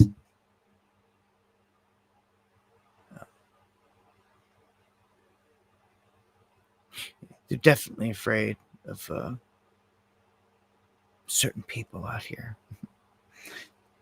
That's for sure. If I could take this message to a fraction more of the people out there, like, their shells get, it would be game changing. I don't know, man. All you could do is prepare, right? I can only do what I do. put the warning out there and let you know this. So I've warned you enough. Now I'm going to play the clip. I put this in the video beforehand if you missed it. But go ahead and play it. This is in their own words. This is what is called the giant leap. This is the World Economic Forum's blueprint for where we're going from here. I'll play the clip and then give some thoughts on this whole thing here afterwards. The second scenario is the giant leap. We wanted to identify a small set of actions, a minimum viable product, to reach as many sustainable development goals in Europe's vision of a social and green region. We wanted to take a systems approach to explore if we can achieve an acceptable level of well-being for the global majority on a finite planet. We conclude that nothing less than the following 5 extraordinary turnarounds are needed to have well-being for all while respecting planetary boundaries. Ending poverty, addressing gross inequality, achieving full gender equity, transforming the food system and the way we eat, transitioning to clean energy and efficient energy. We argue that these 5 extraordinary turnarounds and the set of economic reforms that will drive them form the basis of a well-being economy. It is not a blueprint, but more of a guide for systemic transformation. In this scenario, poverty ends a generation earlier than too little too late. We see gender empowerment in 1 generation, not 10. We see a switch to healthier plant-based diets. There is still meat consumption, but at sustainable levels. And we have carbon dioxide emissions every decade to reach net zero by 2050. The economic model everywhere is circular, regenerative, and efficient. Material consumption of unsustainable resources is reined in, fossil energy phased out, and we see a significant redistribution of wealth. In this scenario, we introduce a universal basic dividend operating like a universal basic income. With dividends coming to all people, sharing the wealth of the global commons and public goods. Who's taking the wealth now? It is not properly redistributed. This is not utopic. This is what is fair and just and what a society in transformation is all about. Why do we think this is important? We know the giant leap will be disruptive. We're talking about a complete shakeup. This is everything, everywhere, all at once. It will create shocks. You hear this? You hear this? Something huge is about to happen. Something huge is about to happen. She just said it. It's going to be shocking. Here, let me just replay this little piece here so you can consume it one more time. This is important. We know the giant leap will be disruptive. We're talking about a complete shakeup. This is everything, everywhere, all at once. Everywhere, all at once. A complete shakeup.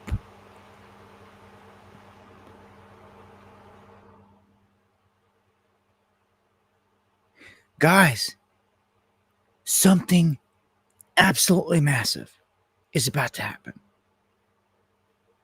Absolutely massive is about to happen. The event that we're telling you about, it's about to go down. They're warning about it right here. It's clear. Everything that I've told you about this economic switch up, this is it. So you're talking, I don't know the timeline. Other people are emailing me saying, man, it may even happen before 2026, like here anytime, like everything's commencing. I'm like, look, you can see here, it's clear that there's a plan to have a global event go down. This woman just told you clearly. It's not a secret. They got to put these things out in the open. It's how the rules of the game. Okay? They're telling you right now, something so massive is coming. It's going to shock the world. It's a massive shakeup. It's going to happen all at once. It's going to affect everybody all at once.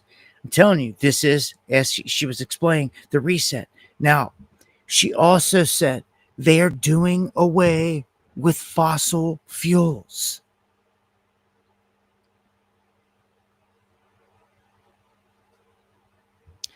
Let's just break this down one step at a time. She said planetary boundaries, okay? let's go to the fossil fuel thing here. Let me kick this off first. Do you know what that means? Do you know what that means? They're about to restructure the entire global network of everything. To do away with fossil fuels. Think about that. Seriously, to do away with fossil fuels. Every single car, every single airplane, every single truck, every single vehicle, everything you could think of would all go bye-bye. It all runs off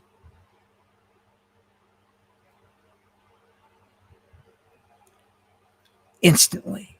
But the first thought that comes to me when she said that, the first thing that was inserted into me when I get these little premonitions, when I get this information, like the first thing that hits me is, there it is. The new system is right there. And what that is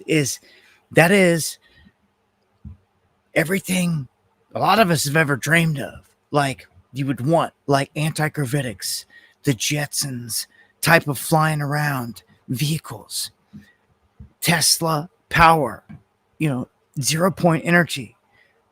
We all know it's here. And like at some point, something has to give. The way I see it, this planet was naturally set up that way. Actually, when you go back and you study the ancient stuff, you could see that it was that way. Thoth writes about even all the way up to when Atlantis was here, the whole planet was set up on a natural energy grid. And the energy grid was harmonious. They were tapped into all the ley lines and the intersecting points on the planet. They knew all this. They harnessed it to the fullest, okay? Until war broke out in heaven around Mars. That has a huge scar on the planet, got its atmosphere wiped off. Thoth said these male dominant entities came here, and shortly after they arrived, it offset everything, and that's when Atlantis sank. And it seems like the entire power structure of how this planet was set up was derailed. The pyramids are huge power generators. It's pretty obvious at this point. And they just came out here recently and admitted that the structures underneath the pyramids, the coils that go way down underneath the earth, underneath of it, and they admitted it. They're not tombs, man. They're power generation stations. They always have been. And we may be there, because when all this knowledge comes out, that's when they're going to roll it. That's when the truth comes out. Do you see here? Do you see what's about to happen? It's going to probably be part of this disclosure and everything else. It all goes hand in hand perfectly here, because they can't roll all this out without explaining the history. But this is where the history is going to come unlocked, and you're going to see what they've been hiding this whole time. And it's whatever. It's either they lie and they hide it forever, or they come out and they say, well, now is the time. At some point, it's going to have to be the time. At some point. And I've always seen it as being like the carrot on the stick for the devil, for Satan, for the fallen. That most of the people of this planet, you're wanting to get them into the trap. So have this utopia world where everything is awesome as it gets, brand new technology, all this stuff, or be an outcast and don't be a part of it. And there has to be something that separates it. There has to be something that marks you, that labels you as being able to get in, like keys to get into that world, or kick you out, to keep you out. And that's going to be the mark.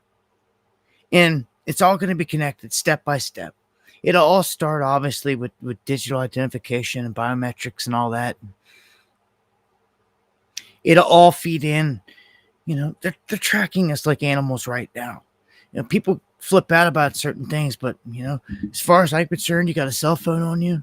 They're tracking your every move. They're listening to your every freaking word, and none of you care. You know what's happening, but nobody cares. So I can warn about all this crap, but what does anybody really care? I'll tell you what I do see here, though. This is an eerie resemblance. Look at the name, The Giant Leap. You ever heard of anything similar? The Giant Leap? This is their obvious World Economic Forum blueprint to reshape, restructure the entire global economic system. The way everything works, the industries. Where have I heard something like that? The Giant Leap. Well, how about the Great Leap Forward?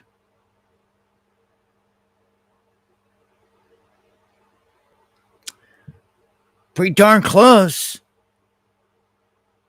That was the slogan out of China used by Mao from 1958 to 62.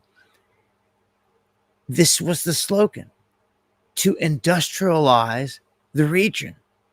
That's all it was called, a slogan to industrialize the region. But in the process of this industrialization called the Great Leap Forward, upwards of 55 million people were murdered, were killed.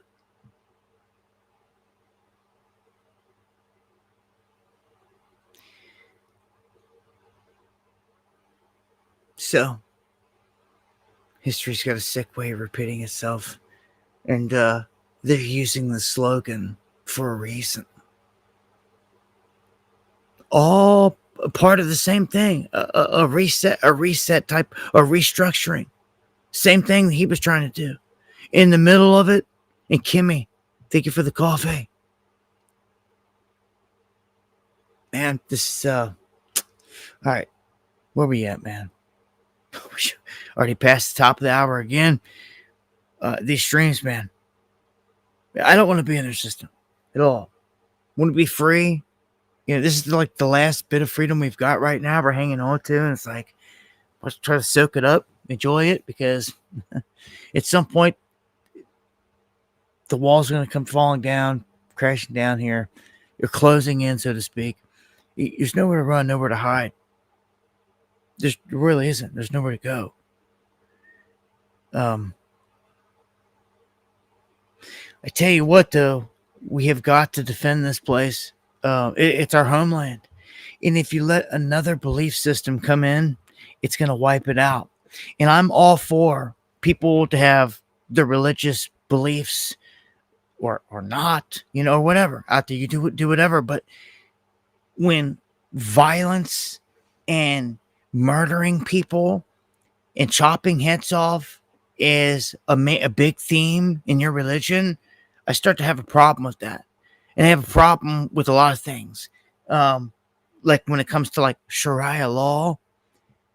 And for people that are just sitting there sleeping on this as they roll in and take over New York City, they're apparently taking over Texas. I got cats out there. Yeah, I can't wait. I'm going to retire. I'm moving down to Texas. Well, you can go down there and retire. You're going to deal with this.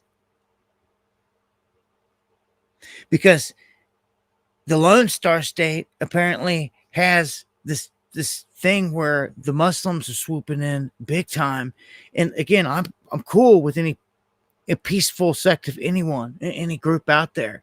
But when a group of people prove themselves to get animalistic and start to kill people, because that's what they believe in their Sharia court system, dude, like, you done messed up. Like, people are going to find out the hard way.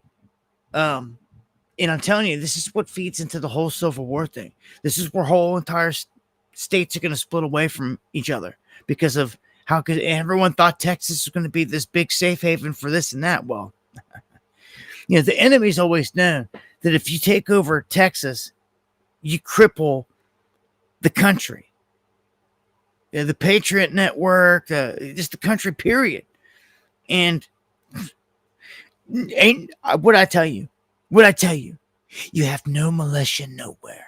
You have no patriots ready to let them hang anywhere. Where you at, Texas? With some militias. They used to be there. They were there years ago. The cats are working the border. And where you at now? Where's anybody concerned about this? We see the problem is if they go to roll up on these places, guess who they get encountered by? First and foremost, the feds. This is set up. Out in the mountains of West Virginia, guess who's out there training to kill? These guys. And from other countries, and the feds know they're there.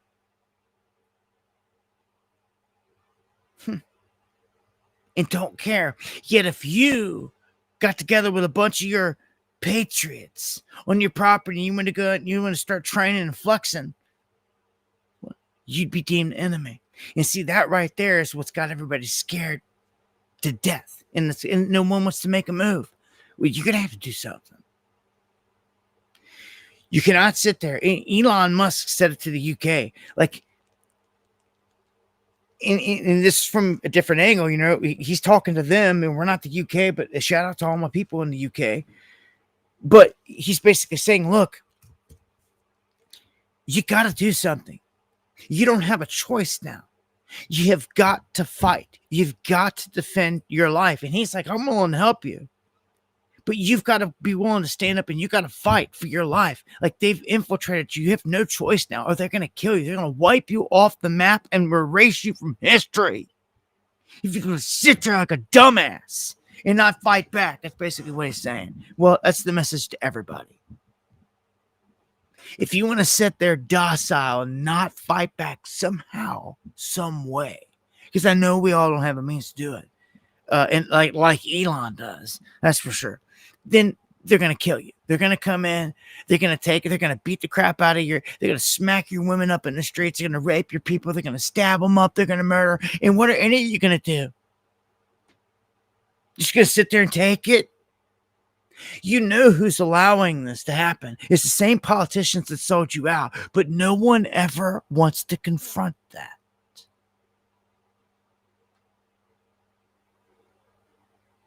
We have a lack of wanting to be legendary in this world. And I salute anyone that rises and lays their life down against the beast. Through and through. As Jesus did, as all of his disciples did. You know, not a one of Jesus' disciples, any of them, lived a lavish life to the end. Not a one. Comfortable. Every single one was hunted down and was murdered. You know this, right?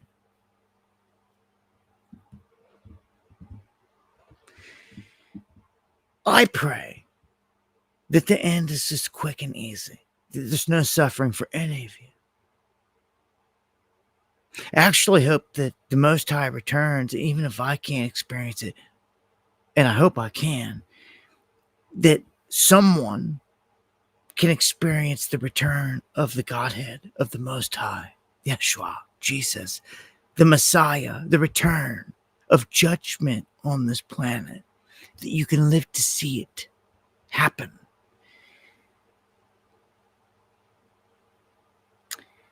That right there is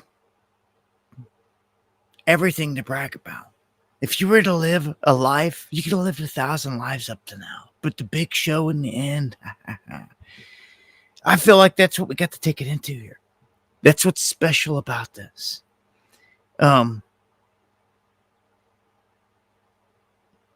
Truly is. And that, like, if you weave through it and you survive far enough, maybe it's just one of you in a cave in the mountain, and years from now, maybe you witness it. But to witness it would be everything. I don't care if it was from a cave in the mountain we were running for our lives. At least you lived to it, and it's all going to end somehow, right? We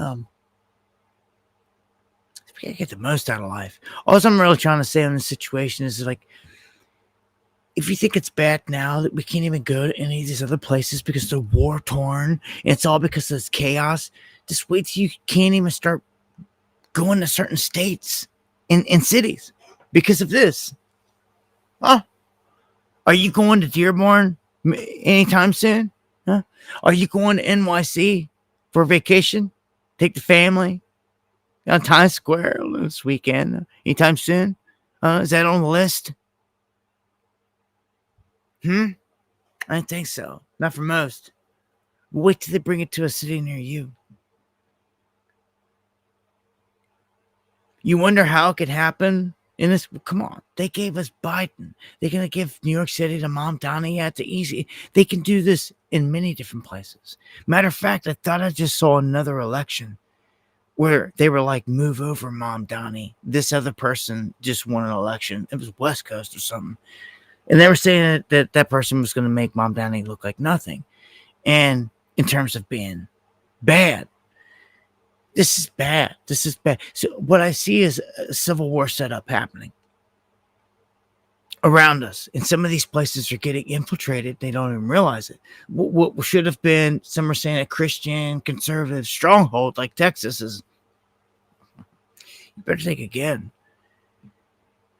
Better think about what's setting up shop and who's letting it happen.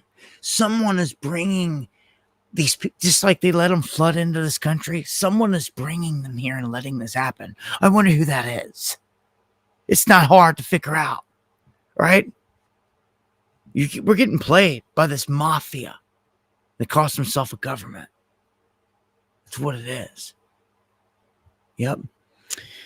So you've got Wayne Root now. I really don't care for Wayne Root. He's a big old, he plays the game off the Trump side. But either way, he's calling for Trump to act quick to ban Sharia law and to declare the Muslim Brotherhood a domestic terrorist organization. Now, it does kind of blow my mind that a domestic group like Antifa has been labeled a terrorist organization before the Muslim Brotherhood or other groups out there that have a known affiliation with terrorist events and militant events and killing people. About killing people. That's what this all comes down to in the end, man. Us as Christians, there's nowhere. And there's no group out, there's no Christian group out there flex. There's no, like, Christianity, it's based on the love principle through and through. That's what the devil hates about it. Some of these other religions, though, like the Talmudic versions, they actually preach to take the babies of like our kind and wipe them out, annihilate them. They're worse than dogs. They treat them as animals. That's what they're taught in their religion. Talk about hate. If that was us, you already know. How dare they say a word about, they're so scared of us. That's why I told you before, it doesn't matter. If you sit there with your mouth shut, they're just going to throw you in a group and label you anyway. Because, as I showed you before, you're Christian, right? You believe in Jesus. You believe in God. You're righteous. You're a righteous person. You believe in your country. Well, that is a Christian nationalist. You're like, no, I'm not. I'm not a Christian. I'm not. Whatever. Well, yeah, you are to them. Just like somebody that doesn't, like, you're not a Democrat, you're not a Republican. They're going to be like, well, he's a centrist. And you're going to be like, well, no, I'm not. Well, yeah, you are to them. It doesn't matter. You can reject all this stuff, but they're going to label you something. Just like they throw us all in they're a right-wing, neo-Nazi extremists, all that crap. All the time. They show you what they're scared of. Just like I said earlier, anytime they call something a conspiracy, they're scared of it. They say anti-Semite, they're scared of it. Right? We're hip to it now. The gig's up. The magic's wearing off the spell. Okay? We have power, and we're going to use it. Even if it can't reach many. Again, it'd be nice to wake up millions, but I'm not so sure if millions were meant to wake up here at this point. The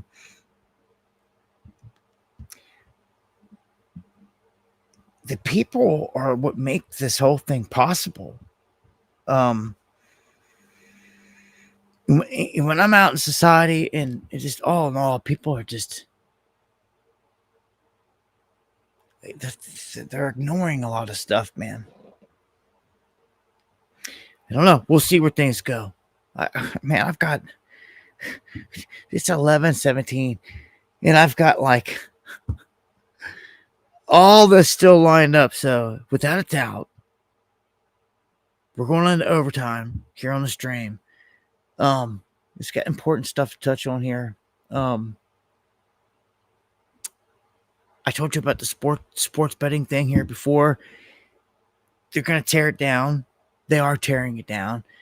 Now it's into the college betting realm. Another mob-tied betting ring busted, this time in Jersey. It involves Gen Z gamblers, high schoolers, college athletes, all that. And the Fed's setting up shop everywhere. They're trappy as it gets, man. You can't trust them. So let me play this little clip here announcing. This is a piece. It's 3 minutes long. I just want to play. Good afternoon, everyone. Today I'm really proud to be joined by the Division of Criminal Justice Director, Teresa Hilton, and the Colonel of the New Jersey State Police, Pat Callahan, to announce the arrest of 14 defendants, including a member and associates of the Lucchese organized crime family, who are charged in connection with a multi-million-dollar illegal sports betting ring that operated multiple electronic sports books across New Jersey.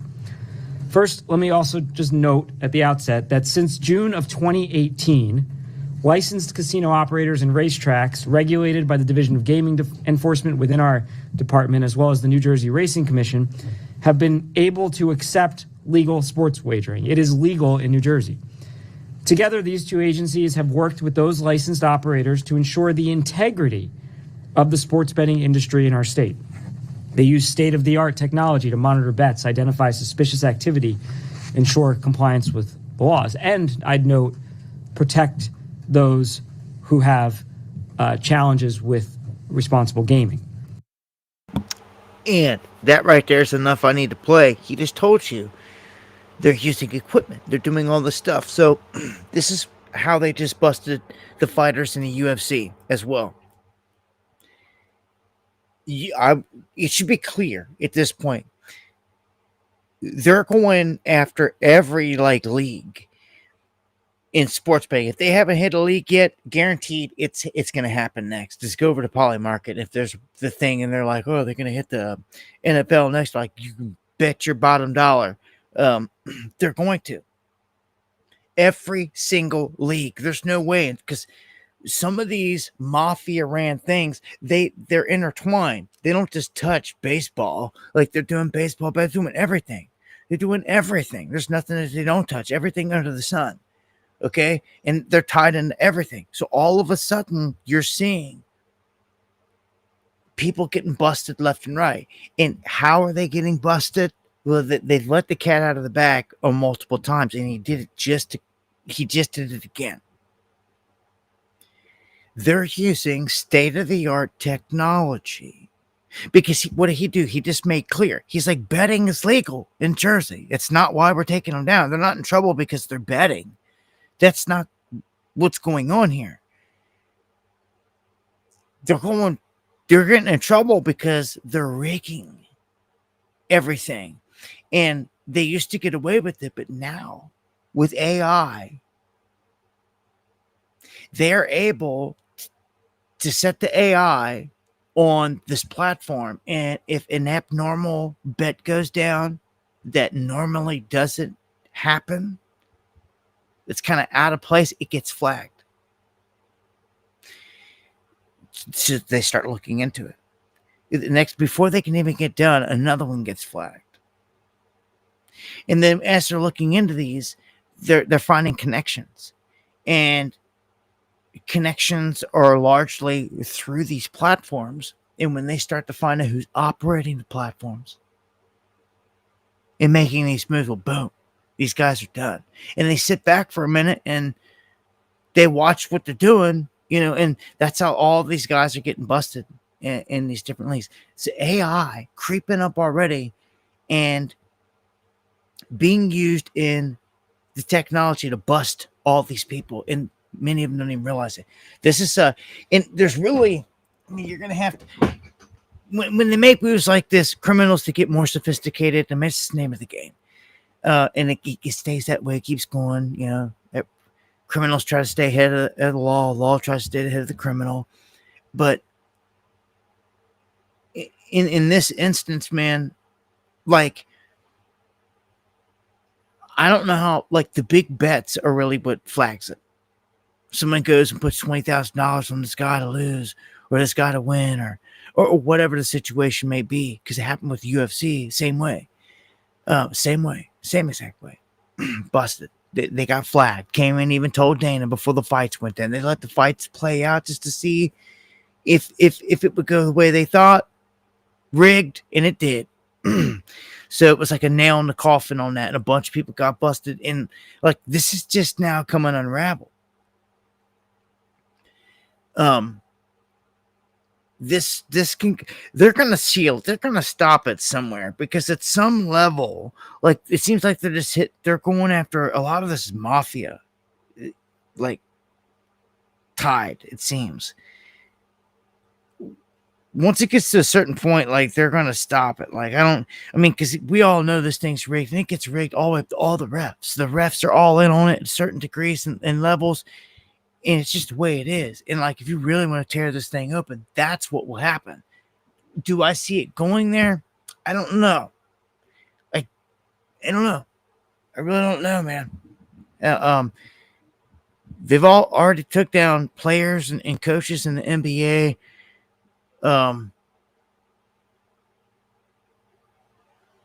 don't know how far they'll take this, man. All I'm saying is the traps are being set, and if people want to make these moves, you want to make illegal moves out here in terms of the gambling on a platform like that. Like, it's kind of easy. So someone would say maybe they get away with it by doing a bunch of smaller bets from different accounts. I could see someone thinking that up and trying to do that. Well, guarantee you someone will think that up, and they will try, and they're gonna, either one of two things is gonna happen. They're either gonna get away with it and find a way through, or they're gonna learn the hard way. They're gonna get busted as well, and eventually they're gonna close in on it. Because if I could sit there and think of that up, some investigators sitting there thinking it up, and they're gonna go looking for it. Okay, so Paula Maggie Watcher, hey, thank you. Definitely. Thank you for being faithful. Thank everybody out there for being faithful, that is, and that fights the good fight.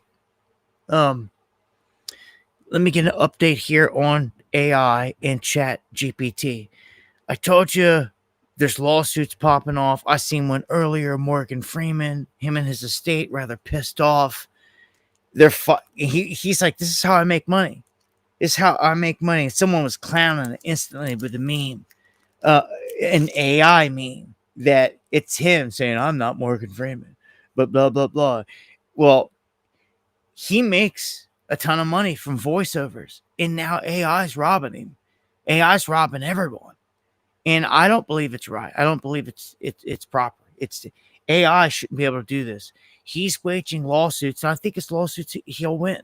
I believe he'll win it, and anyone else that can prove it. Not that he's righteous by any means or anything like that, because we know he's been pushing agendas left and right. But it just shows you that this is a problem. This is a huge problem. So what's this say? ChatGPT, in its use of song lyrics violate copyright. A Munich court made this decision. That's pretty big. That's really big. Okay? Because as this continues to go on, other countries, other places are going to see this ruling, and they're going to agree the same, because I mean, it's what's righteous. It's what needs to be done. It's pretty obvious. You're taking, without permission, and just taking anyone and everything's likeness and plugging it in and using it. So it's not right. Even if the song doesn't sound like, I don't know, if they can prove that they took your data and plugged it in, because what people are asking now is, give us the data for all this, because we think that you stole. And that's what Elon Musk and OpenAI, all them, they're in a court battle over all this stuff right now. Like,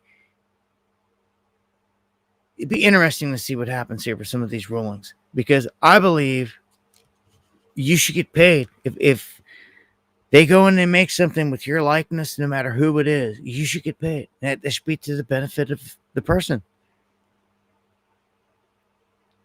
So here's one, a perfect example of why these criminals need arrested and rounded up and taken out of the country. We've got a suspect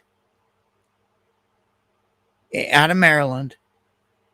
This James Bowman III was arrested for domestic-related abuse and assault.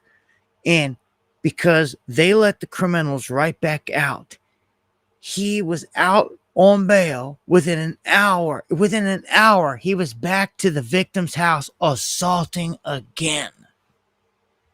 Within an hour. So stupid and busted this system is. So, yeah, man. Just saying. You've got dead voters in Michigan. Proven. They're proving this now. Tons of them. It's like, how can you trust any of the voting stuff out here, period, at this point? I mean, you know they gave us Biden.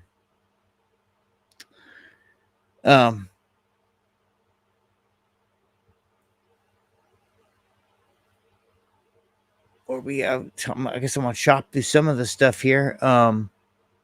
Oops, accidentally hit that one. Fetterman, hospitalized. He goes down. Ventricular fibrillation apparently causes him to get dizzy. And he falls out, hits the ground. I've noticed he's been making rounds on a lot of media, being like a Democratic black sheep, like defending the Republican stance from the Democratic side a lot, it seems, and he's getting a lot of airtime for it. You said, quote, "I've drunk deeply of the venom of both the left and the right. As a connoisseur, I can confirm that the most poisonous, the bitterest, is from the far left." That is pretty remarkable to hear you say that as an elected Democrat. Why? Yeah. No. It's just been my personal experience on this thing. And when I asked my digital team, I said, we're on all the platforms. Really, what's kind of the harshest? What's kind of the most personal? And the answer was immediate. He said, "Oh, blue sky. It's blue sky." And the difference is, the right would say really rough things and names. Some names I won't repeat on TV, but the on the left, it was like they want me to die, or that we're cheering for your next stroke, or that's terrible that depression won. Why couldn't it depression won? And I hope your kids find you. They even have like the graphic, a GIF where they have like a stroke, in your head, cheering at that. Yeah, and they said that. I remember one, they claimed, the doctor let us down, and why did they have to save his life? Just really, I just can't imagine. People are wishing, I wish he dies, or I want him to die, literally cheering for a stroke. And I don't know what the kind of a place where that comes from. That's much different than just calling me a name. And that's really been consistent, in that community online. What does that have to say? Like, look, it's really hard for me to come out here and give some of these cats their propers. But look, I'm real. And it doesn't matter if you're a goofball or not. If you can speak anything real, we'll shed some light on it. I have to ask and wonder what the motives are for you doing all this time and time again, and how the Democrats are even tolerating you over here doing this. But as he says, he's tasted the venom from both sides. With that statement, I don't see him lasting much longer being a Democratic representative.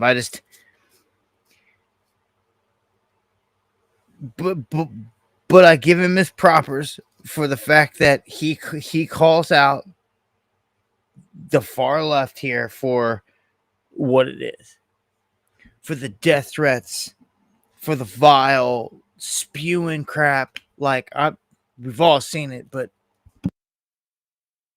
it's on another level. And the fact that he calls it out, man, that's like pie in their face. Like, his own side, he's just sitting there saying, like, you guys are the worst. You're the worst. And everything he said was true. With all the death threats, all the stuff that comes with it, it's all there.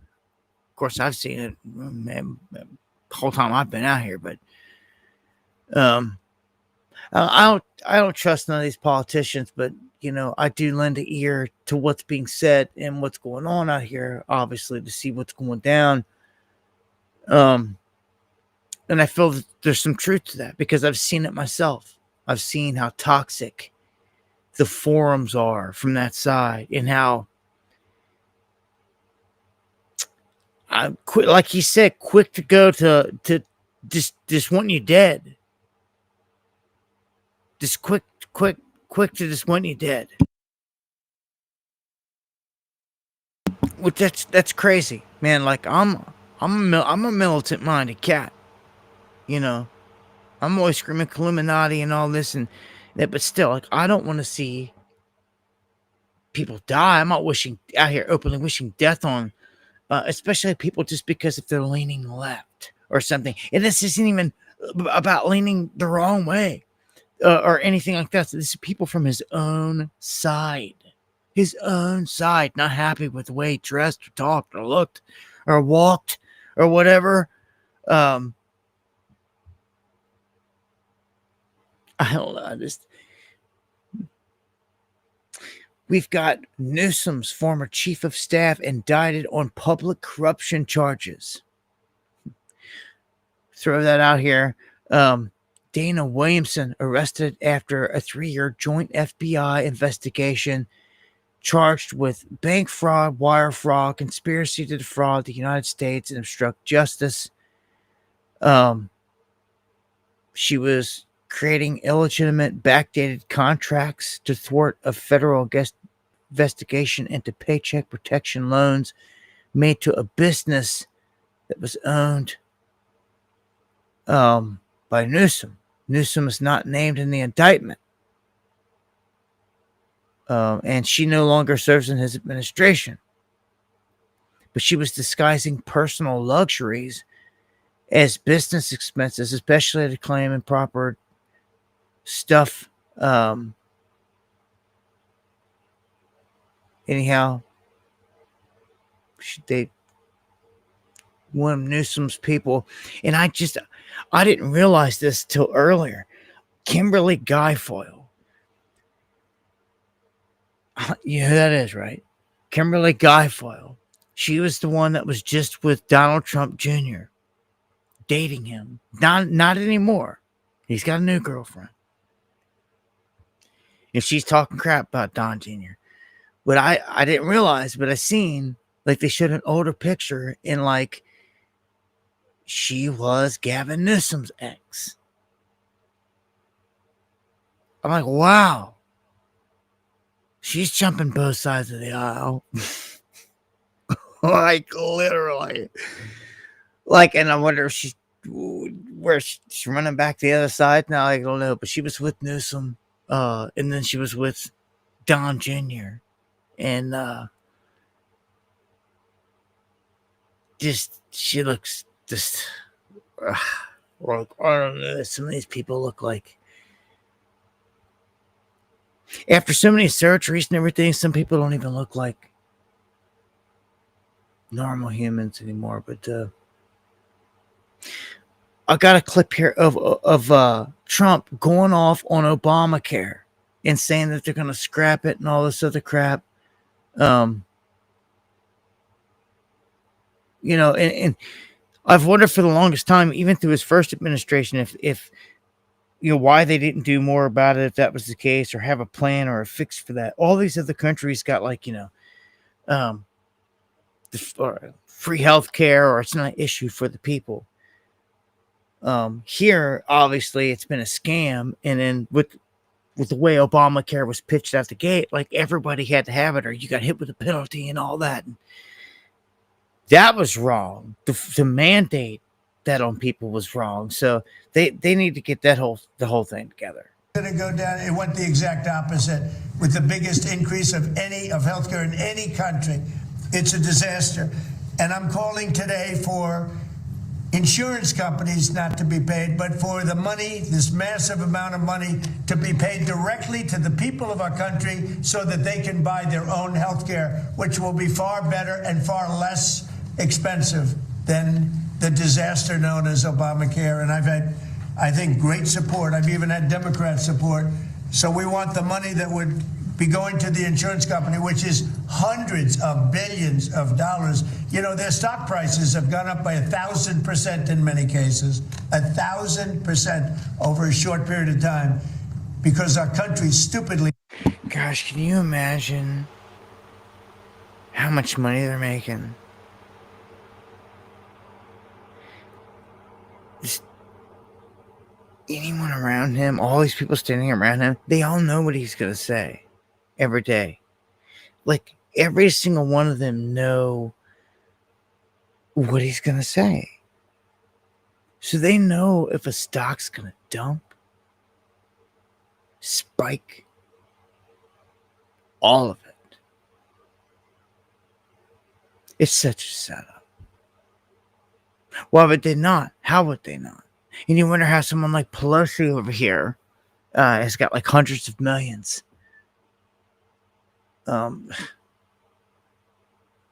Well, Tucker came out and apparently said that he has proof that the would-be assassin Thomas Crooks basically had a big social media, and that the FBI is lying. And what he starts to show is rather intriguing, because he does show that they lied, they covered it up, and it's obvious. And it's like, hold on, like, why did you lie about this then? Because if you're lying, you know what that means. Like, then there's way more there. Like, so basically, they've been very quiet about all this. They tried to say that he did not have any kind of footprint online. He had no kind of social media footprint. So Tucker goes and looks and finds out that no, he does. Someone apparently that had gained access to Crook's online accounts. They used commonly used private investigator tools that they used to get phone numbers and Gmail addresses. Then he used that to trace 2 encrypted email accounts back to him that showed that this guy had a Snapchat account, a Venmo account, a Zelle account, PayPal account, among several others. And if he was able to do this and find it out, then they surely knew, meaning they lied. Tucker's got a point. You're busted. You lied. And just this quick and easy.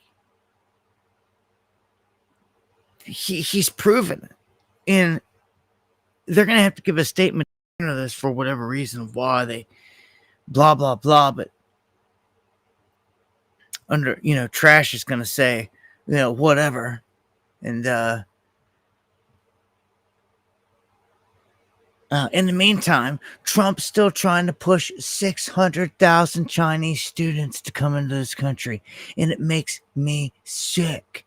In the clip, he's sitting there, and I thought I showed it on the other stream, but he's sitting there saying that we don't have the talent in this country. And Laura Ingram's like, well, yeah, we do. And he's like, no, we don't. And it's a smack in the face to every single American, trying to act like his example was you can't take somebody on unemployment and teach them how to do anything new and go into a new factory and do anything new, like make a missile or anything. And it's just like, dude, that's the dumbest thing I've ever heard. How can they not? Anyone can. Long as they try, like anyone can. You're not even giving them a shot. It's a weak excuse to let 600,000 Chinese slip in here. Dude, this is treason. Right in front of your face. This guy's busted left and right on it. Anyone that wants to give him a pass, like there's just no passes. Didn't you get the picture when they were protecting pedos? Huh? Like you're going to go down the wrong side of history at some point, if anyone cares. Some people don't care out here. They'll just ride out the easiest way out to the end till they die, and that's all they care about. But those are cowards, and as soon as they step onto the other side, they're going to be greeted with booze and all this other stuff and taunts of other souls. And there isn't nothing legendary or to be respected about any of that, being a bitch or anything, like they're bitching out in life or anything. This is not. You should be fighting the good fight. And there's sacrifices to be made there. But again, people don't want to bother with that. Too busy with their ego and their lives. Just like P. Diddy here. Too busy drinking moonshine and making illegal phone calls in jail. I reported on this. Well, guess what? He's got his prison release date pushed back. So keep on pushing it back. Let's just go ahead and keep on hitting him with more charges. Go ahead and get him on up to 30 years, somewhere around the range where he should have been anyway. Not out before next election. So, all it's going to take is a Trump pardon at this point. He's good buddies. They're good buddies, man. They party together straight up. A lot of Diddy's first initial parties, his first big parties, they were held in Trump Tower. Crazy to think that all the biggest parties weren't going down. Oh, and we already know there's the most damning stuff out there to connect Trump to all the stuff is already out there. Images and all that. It's all out there already. It's been out there. It's already there. I thought this was crazy. Clinton body count. The Epstein emails allege Hillary had a sexual affair with the suicided Vince Foster.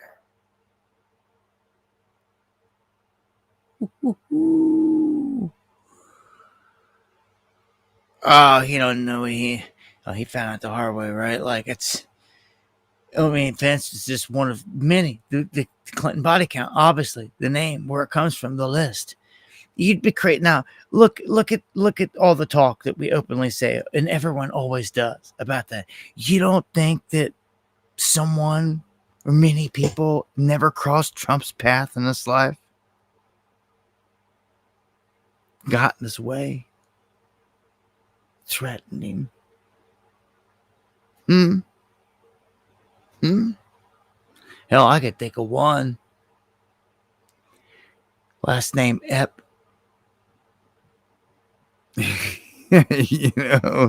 Ends with Ein. Pretty obvious. And they want to cover it up. Everything has to do with Epstein. In this piece of work, this is face. This is a dog's ass. Like, it's just, I'm sorry, like, this dude, I think that that like guys like this are the worst because they played you and sold you out so bad, like a fiddle. Like, if you rewind time and you recall, Dan Bongino was one of these guys that was doing these live streams, acting like a patriot, really getting a lot of people reeled in because he wasn't,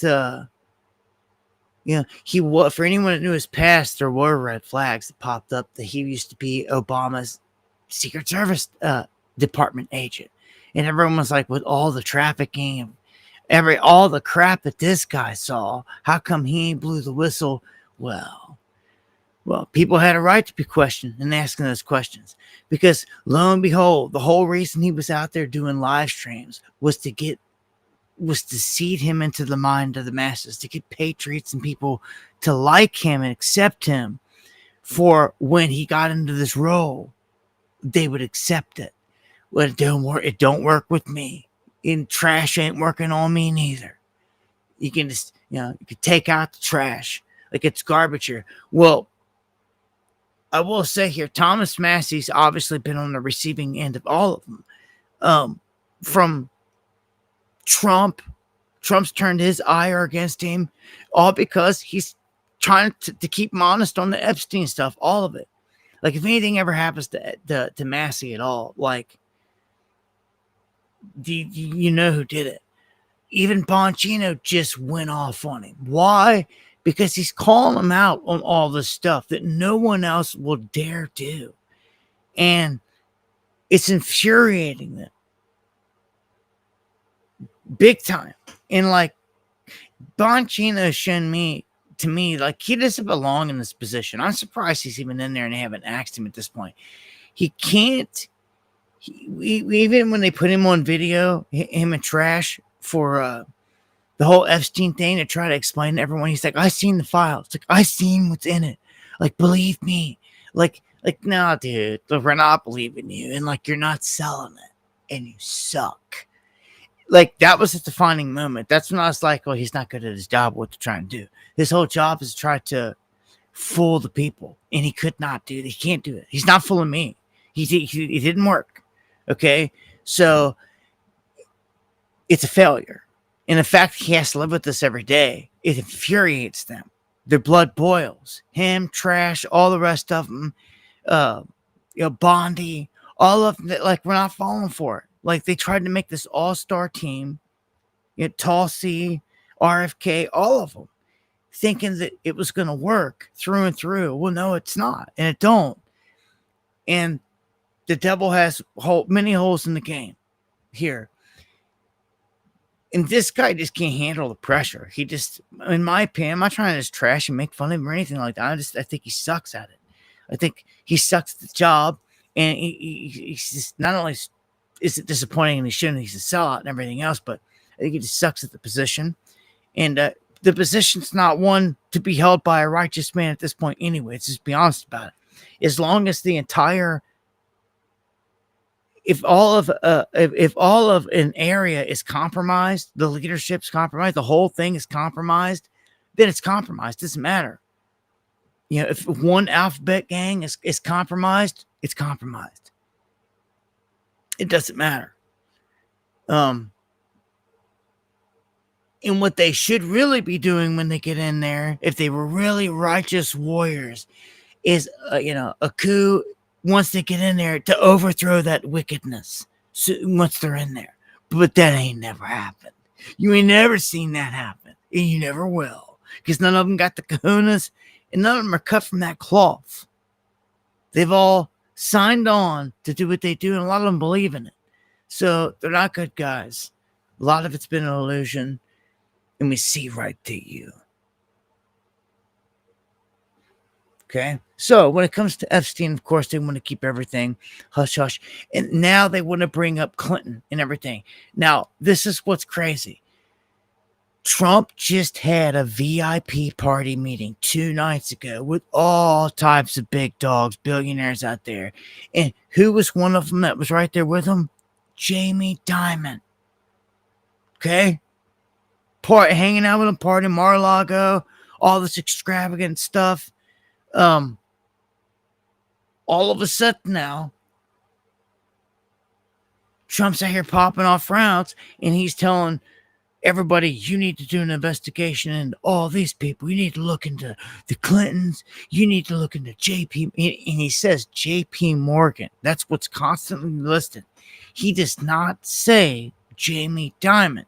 Although JP Morgan's dead and gone by over 100 years, like Jamie Dimon's the man that runs the company. That's who should have been mentioned. So that's an interesting one. But it's all a show. We know this is all a show. Look, the Clintons were pulled in and it's supposed to give a deposition this past month. And last minute, they're like, oh, we can't make it. We'll have to reschedule. Get back at you later. And we have no clue when that's going to be. It could be 2035. It's a sick game. We know Bill's involved. For crying out loud, when you walked in the door in Epstein Island, there was a freaking picture on the wall, and it is this man, Bill Clinton, in a dress wearing ruby red slippers. It is a cult to the fullest. And he knew it was there. It wasn't like it was a secret. He knew it was there. He knew everybody was seeing it when they walked in. He knew it was all about. He knew it. He knew it. So this is creme de la creme when it comes to this. So we'll see where this goes. But Trump's caught in this. And Sin, thank you for the coffee. Trump, look, I thought this was a hoax. Cat, trash. I thought there was nothing here. I thought it was all nothing. Oh, but no. Trump opens his mouth and says, no. It's the damn hoax. You need to look into. If it's a hoax, then why do they need to look into anybody? Get your story straight, Trump. Because as a prosecutor over here looking at you, you got holes all up in your game. You're guilty as sin. And it's been this way from Jump Street when it comes to Epstein. They've been guilty as it gets. All of his actions from the day he said, you're still talking about this? You're still talking about this dead pedophile? Well, yeah, everybody's still talking about it because no one's hung for it yet. Oh, except for Epstein. And ironically, you know what we find out about all these emails? He had an email that he sent to somebody saying that they should give his exact words, Epstein's words were, they should let Trump run, give him rope to let him run and hang himself.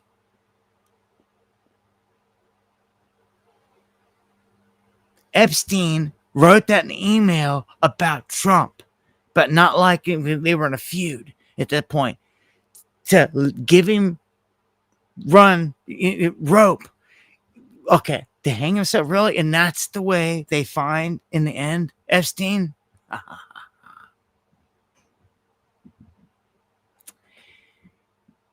When I look at who really benefited from Epstein dying, really, here, Mr. President, things ain't looking too good here. At all. And this ain't never going away. They tried to bury it, and I thought all they had to simply do was not talk about it. Really, is how I see it, and it goes away because where they were at. They said that they already came out and said Trump was an informant for the government. They sure did, and then that's when Trash came out and said that. There was nothing there. There was no evidence of no one being escorted to anyone outside of just Epstein having girls for himself, which is total garbage and everybody knows it. Dude, come on. You failed. You did not sell that one at all. And I can't believe you dared do it and say it. That's treasonous. It shows us your true colors. It shows where this whole thing is and where it's going. And shows we obviously can't trust you. And like we could anyway. Any of these goons. It's one big club. It's like they're... Some are getting thrown under the bus, like Prince Andrew, so to speak. This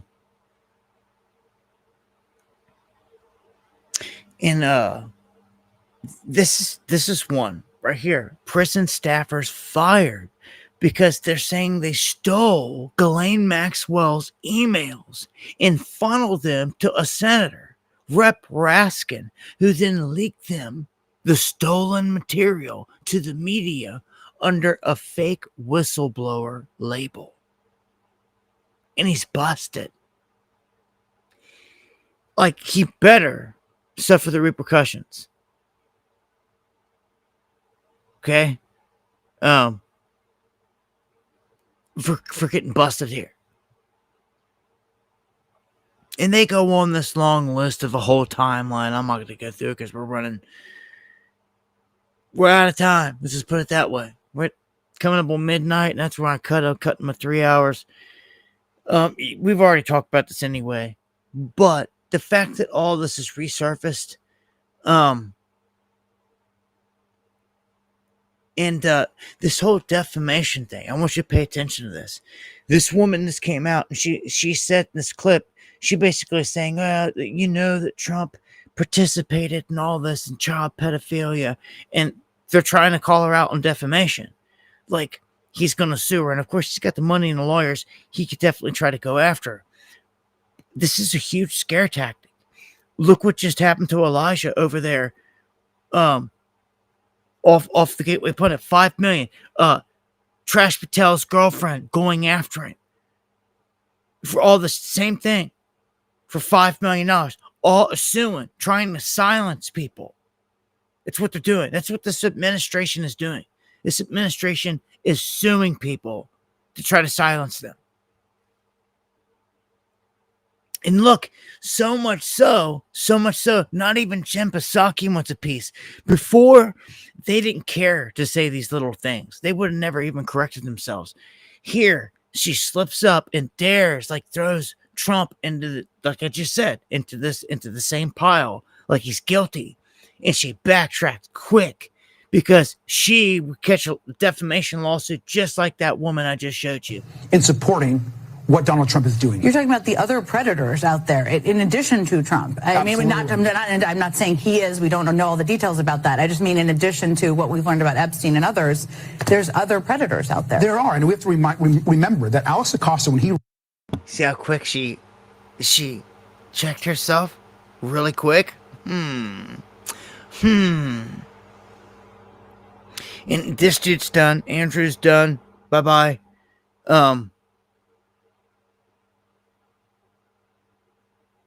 This would be the end of the game, end of the road right here with this guy. All the walls come crashing down on him and even Fergie at this point. And again, this is how you can say it's not a hoax and that there is clientele. He is clientele. And why they don't just finish the job on it?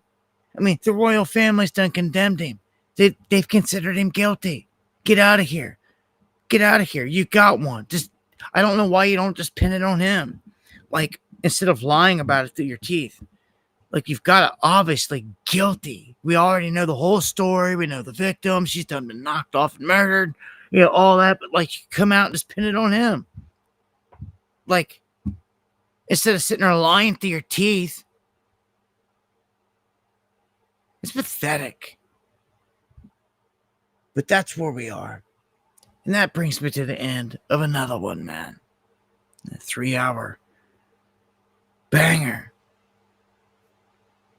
Yeah, I'm sure they're all worshiping the falling over in Trump's new ballroom. Much love, Tiff. Much love, everybody. Steve, IQ, thank you again. Daily, Space Cal, Eon. Much love to all you guys, man. I appreciate you guys hanging out. I really do.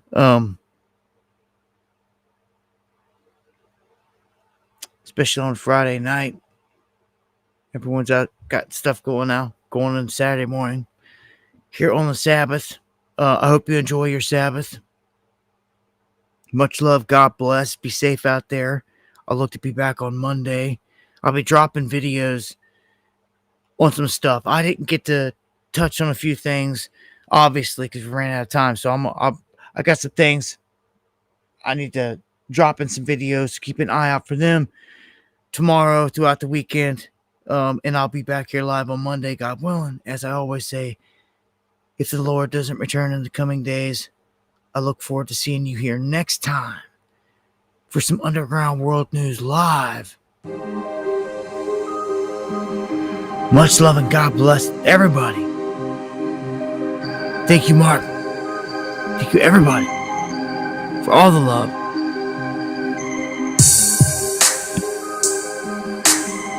So, Rapture Academy.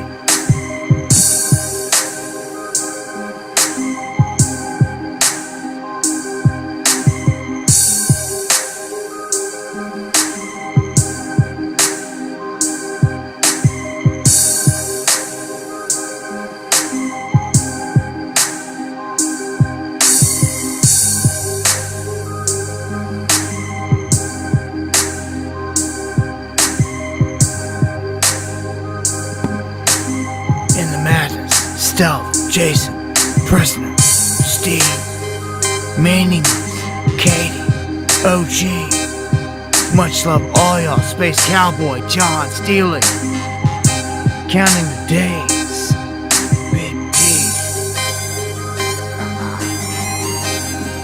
Cindy Lou, Salt Kitty, Lord, Melody, Conan.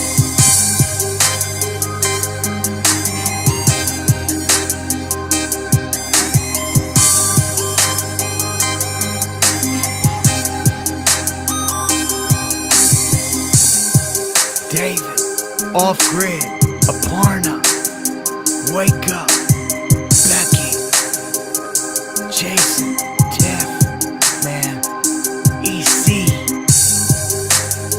Money Doe, Liz, Sheepdog, House, Esox, Hopkinson. Much love, all y'all. The legendary Eon. Can't thank you enough, man. Thank you so much.